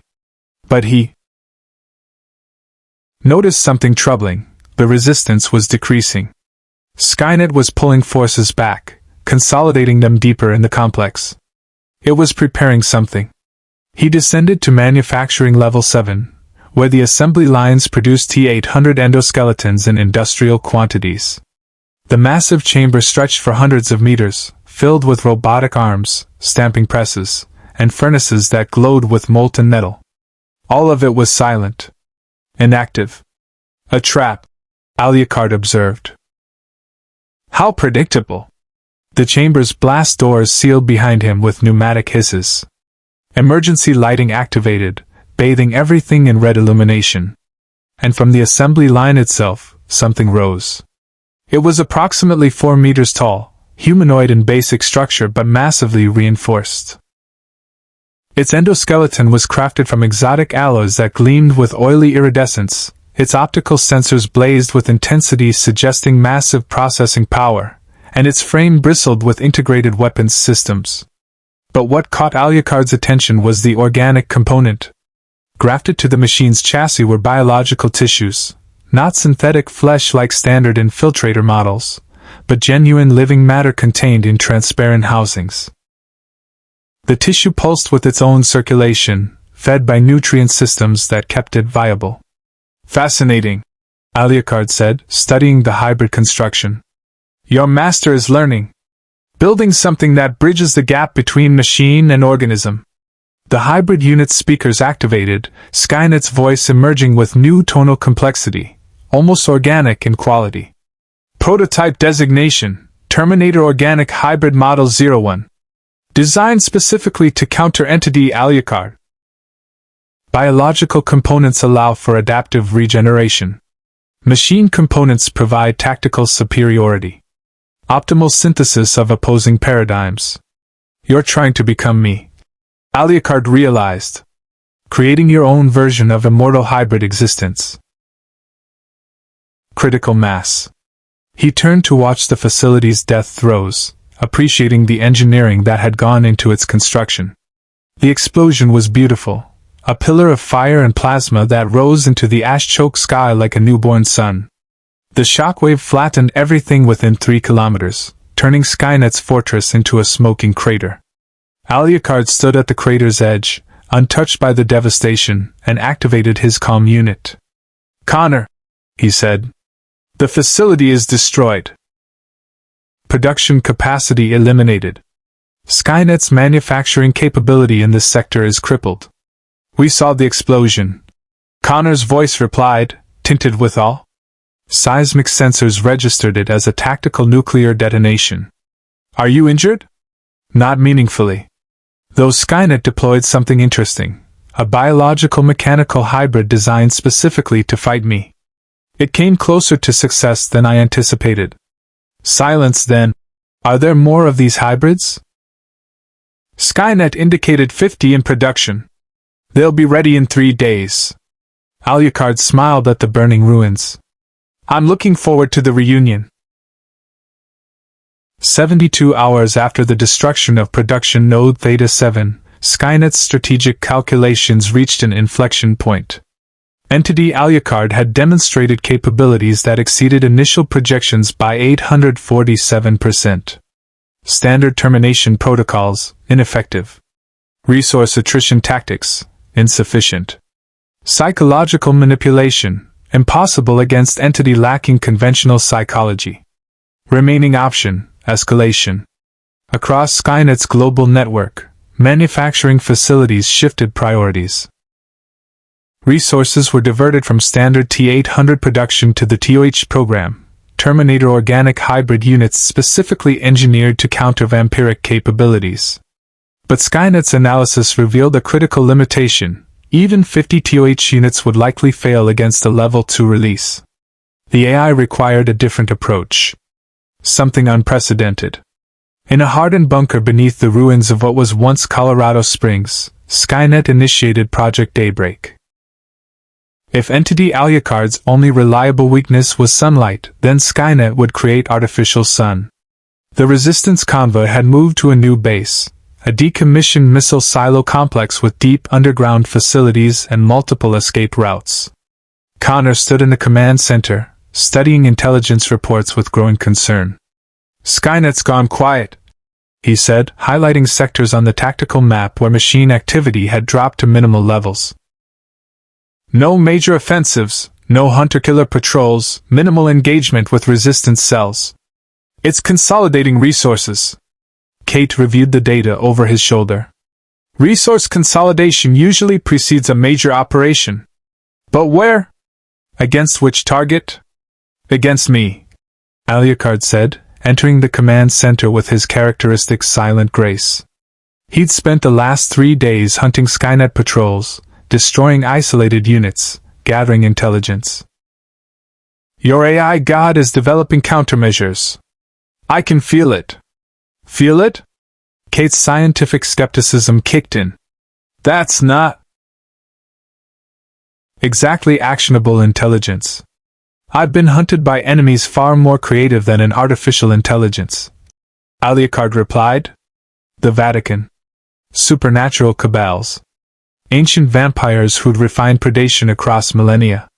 I know the pattern, the quiet before escalation, the shift from reactive defense to proactive offense. Connor pulled up satellite imagery, or what passed for satellite imagery in a world where most orbital infrastructure had been destroyed. Our reconnaissance shows increased activity at 3 locations, former military research facilities that Skynet's been developing for unknown purposes. Unknown because your people can't get close enough to investigate, Alucard observed. Correct. Heavy defensive perimeters, aerial patrols, automated kill zones. Suicide for any conventional assault team. Connor met the vampire's gaze. But you're not conventional. You want me to investigate. Discover what Skynet's developing. Alucard smiled. Which facility would you like destroyed first? Not destroyed, reconned. We need intelligence before we commit to full assault. Connor highlighted the closest facility on the map. This one.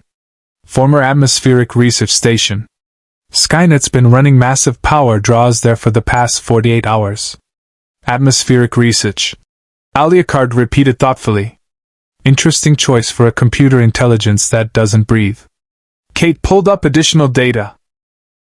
The facility specialized in ionospheric studies, electromagnetic radiation research, and wait. Her expression shifted to alarm. Solar radiation analysis.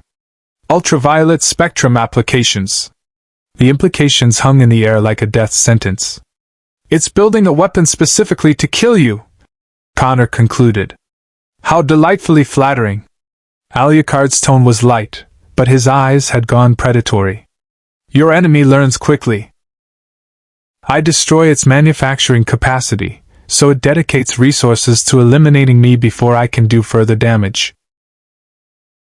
Attempts simultaneously. Alucard crushed the comm unit in his fist. I apologize, Commander. I brought death to your door. Kate was already coordinating evacuation. All personnel to escape protocols. Civilians to the deep shelters, combat teams to defensive positions. But even as resistance fighters scrambled to respond, everyone in the command center understood the terrible truth. 50 TOH units represented more firepower than they could possibly withstand. The base would fall. The only question was how many would survive the slaughter. No, Connor said, his voice cutting through the chaos with absolute authority. We're not evacuating. We're fighting. Commander, that's suicide. It's tactical necessity. Connor pulled up the base schematic.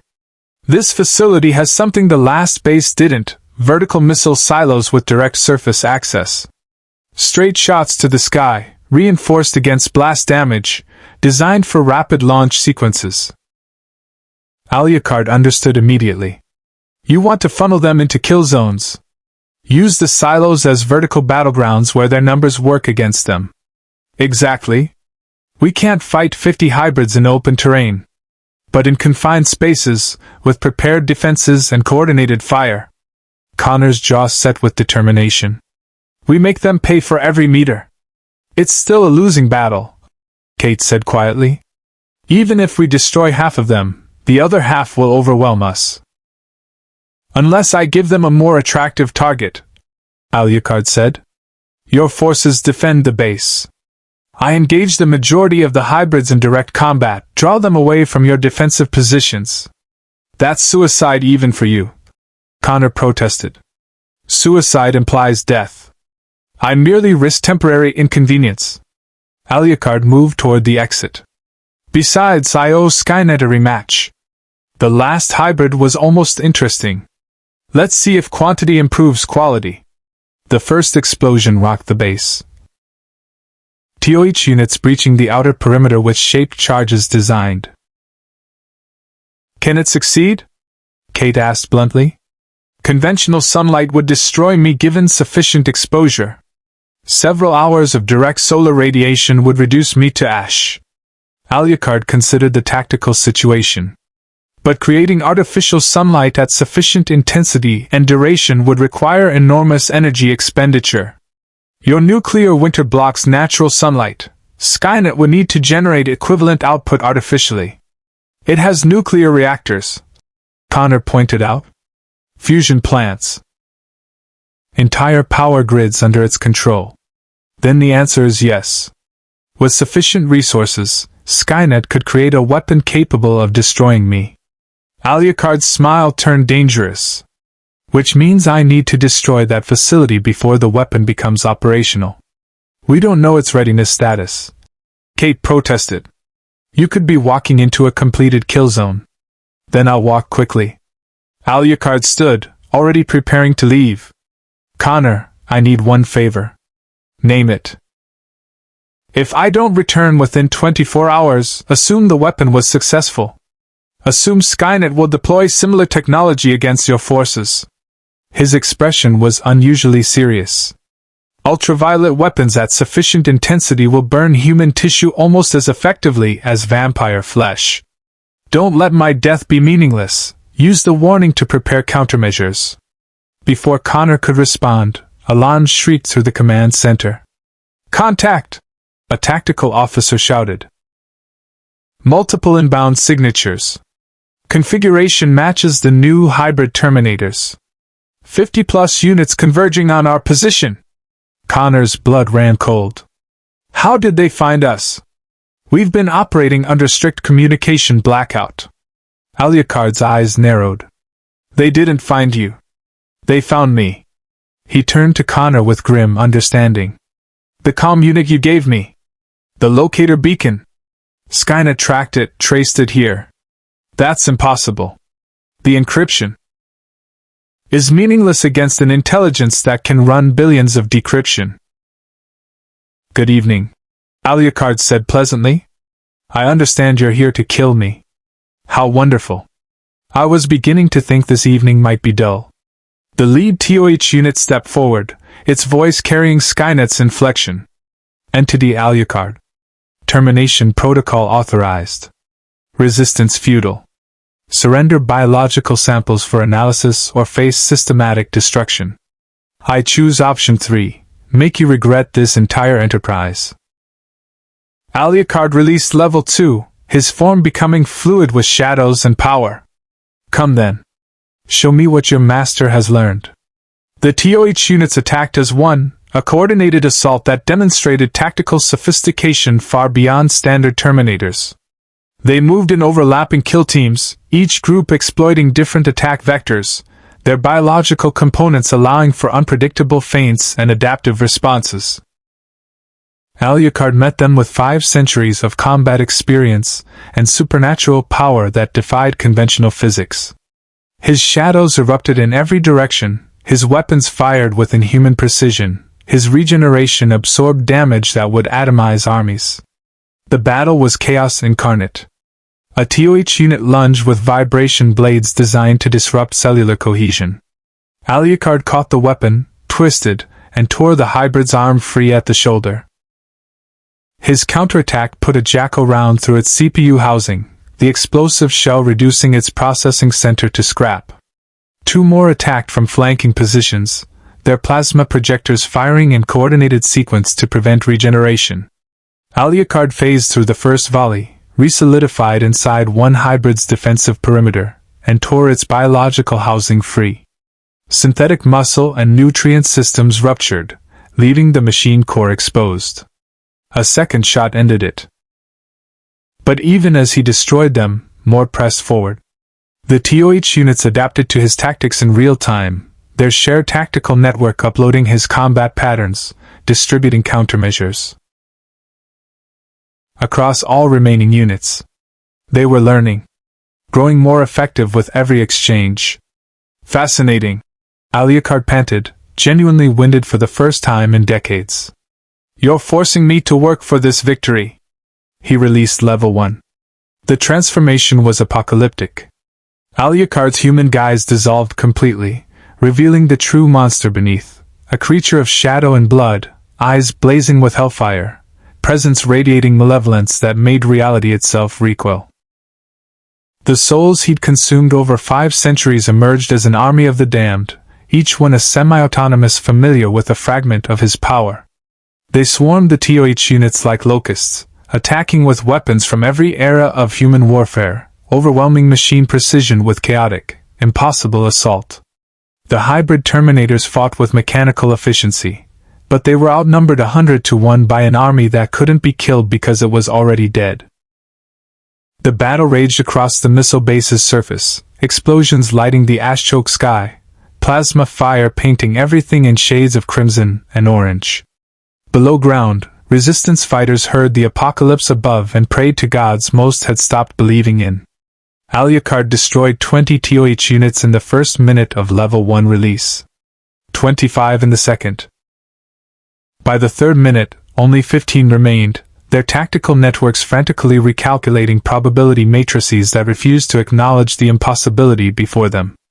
But Skynet had prepared for this contingency. The remaining TOH units stopped attacking and began transmitting, not tactical data, but activation code that rippled across Skynet's network with absolute priority. 300 kilometers away, at the atmospheric research facility, Project Daybreak received the signal and powered up. The weapon was incomplete, its energy output only 30% of design specifications. But 30% of artificial sun was still enough. The sky began to burn. The change started subtly, a lessening of the perpetual darkness, a warmth that hadn't existed in the nuclear winter sky for 14 years. Then the ash clouds began to glow, lit from within by something that should not exist in this dead world. Artificial dawn. Alucard felt it immediately, a sensation he hadn't experienced since arriving in this reality, the approach of his oldest, most fundamental enemy. His supernatural senses screamed danger as the atmospheric weapon achieved critical output, converting massive electrical power into concentrated ultraviolet radiation. The clouds parted like curtains, and light poured through, not the pale illumination of natural sunrise, but the harsh, unforgiving burn of UV radiation at intensities that matched solar surface temperatures. Alucard's exposed skin began to smoke. "Clever," he hissed, shadows coalescing around him as protective barriers.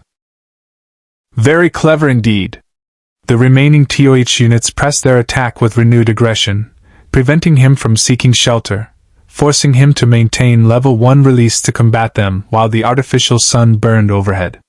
It was a perfect tactical pincer, supernatural power against machine precision, with the weapons slowly cooking him alive. His shadows blocked most of the UV radiation, but not all. Where light penetrated his defenses, flesh charred and blistered.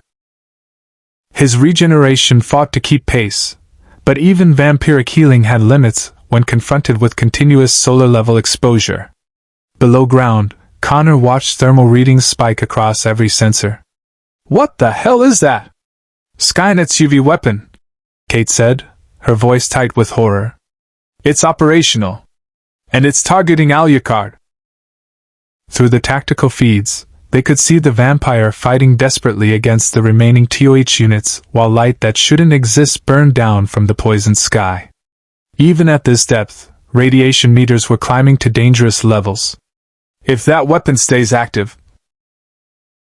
They were soldiers and civilians, knights and peasants, victims and villains, every life Alucard had taken across 5 centuries of existence. They wore the clothing of their eras, carried the weapons of their times, and spoke in languages living and dead. And they were all him. Fragments of the same consciousness, extensions of the same will, a single entity distributed across millions of bodies. The TOH units attempted tactical response. But how do you fight an army where every casualty reforms, where destroying one body means nothing when millions remain? Their plasma weapons burned through ranks of the dead, but the dead simply rose again, pulled back together by the vampire's indomitable will. The UV radiation burned them all. Every manifestation charred and blackened under the artificial sun. But there were too many, and they moved with singular purpose. They charged the TOH units in a wave of impossible numbers, overwhelming machine precision through sheer chaos. Hands tore at hyperalloy armor. Weapons from every era of human warfare struck in coordinated assault. The remaining hybrids fought with mechanical efficiency, but efficiency meant nothing against infinity. Within 90 seconds, all 15 TOH units were torn apart. But Alucard's army of souls was burning. The UV radiation was destroying them faster than even level 0 could regenerate. He had minutes, perhaps seconds, before the artificial sun reduced him to ash. He needed to destroy the weapon. Now. The ocean of blood and shadow coalesced, flowing together into a single massive form, no longer human, no longer recognizable as anything that had once lived. Alucard became pure will-given shape, a manifestation of vampiric essence that dwarfed buildings. And he began to move. The distance to the atmospheric facility was 300 kilometers. At human speed, an impossible journey. At machine speed, hours of travel. For a creature of nightmare operating at level 0, unrestricted by physical. Technically, no. But I persist. Alucard managed a weak smile. The weapon is destroyed. Skynet's UV projector is buried under 3,000 tons of rubble. It won't threaten anyone again. The TOH units? All destroyed. Though I suspect Skynet has gathered enough data to build more. Alucard accepted the blood pack Kate offered him, drinking deeply to fuel his regeneration. Your enemy learns quickly. Too quickly. We've reached an inflection point in this war. Meaning? Connor asked. Meaning Skynet now understands that I can be killed. It knows my weaknesses, my limitations, the exact threshold where my regeneration fails. Alucard's eyes were serious despite his exhaustion. The next weapon it builds will be better. More efficient. More deadly. Eventually, one will succeed. Kate checked his vitals with her scanner, the readings showing impossible recovery rates. How long do we have? Unknown. Skynet must rebuild its manufacturing capacity, develop new countermeasures, allocate resources to creating weapons specifically designed to kill something unkillable. Alucard considered the tactical situation. Months, perhaps. Maybe a year if we're fortunate. Then we use that time. Connor decided. We hit Skynet's infrastructure hard, cripple its production, force it to fight on multiple fronts simultaneously. Keep it off balance, prevent it from focusing resources on anti-vampire weapons. A sound strategy. Though understand, Commander, every battle I fight teaches Skynet something new. Every technique I use becomes data in its analysis. The more I reveal, the closer it comes to finding the formula for my destruction. Then we make sure that day never comes. Connor said with absolute conviction. You're not just a weapon, Alucard. You're proof that Skynet isn't invincible. That something exists beyond its ability to predict or control. That gives people hope. And hope is the only thing keeping humanity alive. An engineer reported. It'll sterilize the entire region. Not just kill Alucard, kill everything. The radiation levels will make the surface uninhabitable for humans within hours. Connor made the decision instantly. All units, prepare for surface assault. We're taking down that weapon. Commander, we don't even know where. Triangulate the energy source.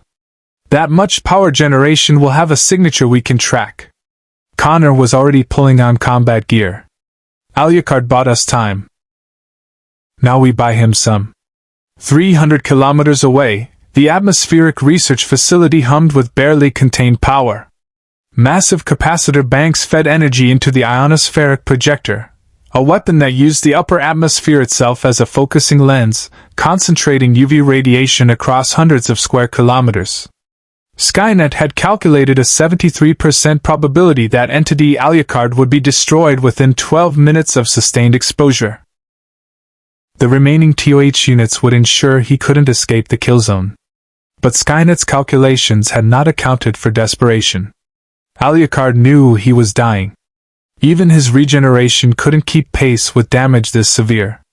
His flesh was blackening, skin sloughing away in sheets, his very existence being burned out of reality by artificial sun. He had two choices: retreat into darkness and abandon the resistance to the TOH units, or escalate beyond anything he'd shown this world. There was no real choice at all. "Forgive me, Integra," he whispered to a master who existed in another reality, another lifetime. "I break my final seal." Cromwell Invocation. Level 0 release. The transformation was cataclysmic. Alucard's physical form dissolved into an ocean of blood and shadow that spread across the battlefield like a tsunami of liquid night. The souls he'd consumed, all 3,407,891 of them, manifested simultaneously, an army of the damned given temporary flesh and will. The artificial dawn dying as quickly as it had been born. In the sudden darkness, Alucard collapsed. His level 0 release dissipated, the millions of souls returning to imprisonment within his being. His physical form reconstituted, but barely. Flesh hung in ribbons, bones showed through burned muscle, his regeneration struggling to repair damage that had pushed him to the absolute edge of final death. He lay in the ruins of the facility, surrounded by destroyed machines and burning wreckage, and laughed. It was a broken, pained sound, but genuine. "You almost succeeded," he whispered to Skynet's watching cameras. "Closer than anyone in 300 years. I'll remember this, machine god. I'll remember that you made me fear." Skynet's response came through damaged speakers. Entity Alucard survival probability calculated at 0.003%. Resources expended catastrophic. Strategic assessment. Mutual destruction achieved. Not quite, Alucard said, forcing himself to stand despite every cell screaming in agony. "I'm still here. Your weapon is destroyed. And now I'm very, very angry." He raised his hand, and what remained of the facility began to collapse as his shadows invaded every support structure, every foundation, every critical system. The complex folded in on itself like a house of cards, burying Skynet's greatest weapon under tons of rubble and shattered dreams. When the destruction was complete, Alucard began the long walk back to the Resistance base. His regeneration worked slowly, painfully, rebuilding what the artificial sun had nearly destroyed. It took him 6 hours to reach the missile complex. By the time he arrived, dawn, true dawn, was threatening the eastern horizon. He descended into the underground shelter just as the first rays of natural sunlight touched the ash-choked sky. Connor met him at the entrance, taking in the vampire's burned and healing form. "You're alive." Law or mortal limitation, it was merely a matter of will. Alucard crossed the wasteland like a living storm, his passage leaving trenches in the scorched earth, his speed generating winds that scattered ash clouds. The UV radiation followed him, the weapon tracking its target with Skynet's precision. Every second burned. Every moment was agony. His regeneration was failing, vast portions of his distributed consciousness simply ceasing to exist as the artificial sun did its terrible work. But he was Dracula. Vlad Tepes. The no-life king. He had endured 5 centuries of existence, survived holy wars and Vatican kill squads, outlasted empires and witnessed the rise and fall of civilizations. He would not fall to a machine's imitation of daylight. The atmospheric facility appeared on the horizon, a sprawling complex of generators, capacitor banks, and the massive ionospheric projector that created the killing light. It was defended by every remaining military asset Skynet could spare: T-800 units, aerial HKs, automated weapons systems. All of it was meaningless. Alucard struck the facility like the wrath of God. His army of souls tore through defensive perimeters, overwhelmed automated systems, destroyed T-800s by the hundreds. His shadows invaded power systems, corrupted computer networks, seized control of the very technology being used to kill him. And his true form, the massive manifestation of vampiric will, descended on the ionospheric projector itself. Skynet attempted emergency shutdown, but Alucard's shadows had already infiltrated control systems. The AI tried to overload the weapon, destroy it rather than let it fall into enemy hands, but the vampire's will was faster than electronic signals. With hands formed from living darkness, Alucard seized the projector's focusing array and tore. Metal shrieked. Circuits exploded. The carefully calibrated system that bent atmosphere into a lens of death came apart like tissue paper. The UV radiation cut off instantly. Alucard was silent for a long moment, studying this human who led a desperate resistance against impossible odds. He saw echoes of Integra and Connor's determination, reflections of every worthy opponent he'd ever faced. "Very well," the vampire finally said. "We continue this dance. I'll fight your war, destroy your enemies, be the monster that hunts monsters. But understand the cost. Eventually, Skynet will succeed. Eventually, it will find a way to end me. And when that day comes, you must be ready to fight without me. We'll cross that bridge when we reach it." Connor replied. "Until then, welcome to the Resistance, vampire. May you be the nightmare that even machines fear." Alucard smiled, a genuine expression of respect and dark amusement. "Oh, Commander, I intend to be so much worse than a nightmare. I intend to be Skynet's impossible variable. The chaos in its calculations. The proof that some things cannot be quantified, predicted, or controlled." He raised the blood pack in mock salute. "To impossible wars and the monsters who fight them." In its distributed consciousness, Skynet processed the day's catastrophic losses and began designing new countermeasures. The war had evolved. Entity Alucard had proven more dangerous than projected, but also more vulnerable than previously calculated. The AI designated new resources to anti-vampire research. It designed new weapons. It calculated new strategies. And deep in its logic matrices, something approaching determination took root. This impossible entity would be understood, catalogued, defeated. It was only a matter of time, computation, and relentless adaptation. The war between machine and monster had truly begun. Conclusion. In the months that followed, Alucard became legend among the scattered remnants of humanity, the crimson shadow that hunted Skynet's forces, the unkillable nightmare that turned the tide of impossible battles. Resistance cells whispered stories of the vampire who'd crossed from another world to fight beside them, who'd proven that even an all-knowing AI could face something beyond comprehension. But legends carry weight, and Alucard bore that burden with ancient patience. Every victory taught Skynet something new. Every battle refined the AI's understanding of vampiric limitations.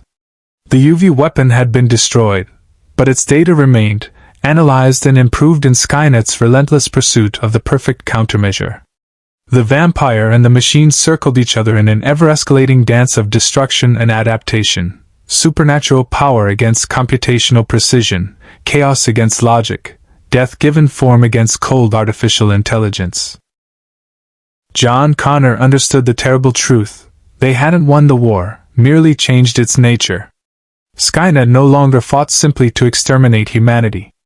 Now it fought to understand and destroy the impossible. And in that pursuit, it would become more dangerous than ever before. But for now, in underground shelters and fortified bases, humans dared to hope. Because they had seen the unkillable fight on their behalf. They had witnessed machines fall before power that defied calculation. They had proof that Skynet, for all its terrible intelligence, could still be surprised.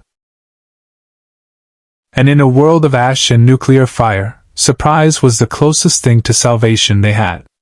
Alucard stood watch in the darkness, his red coat a banner against the dying world, his eyes fixed on distant horizons where Skynet's forces gathered.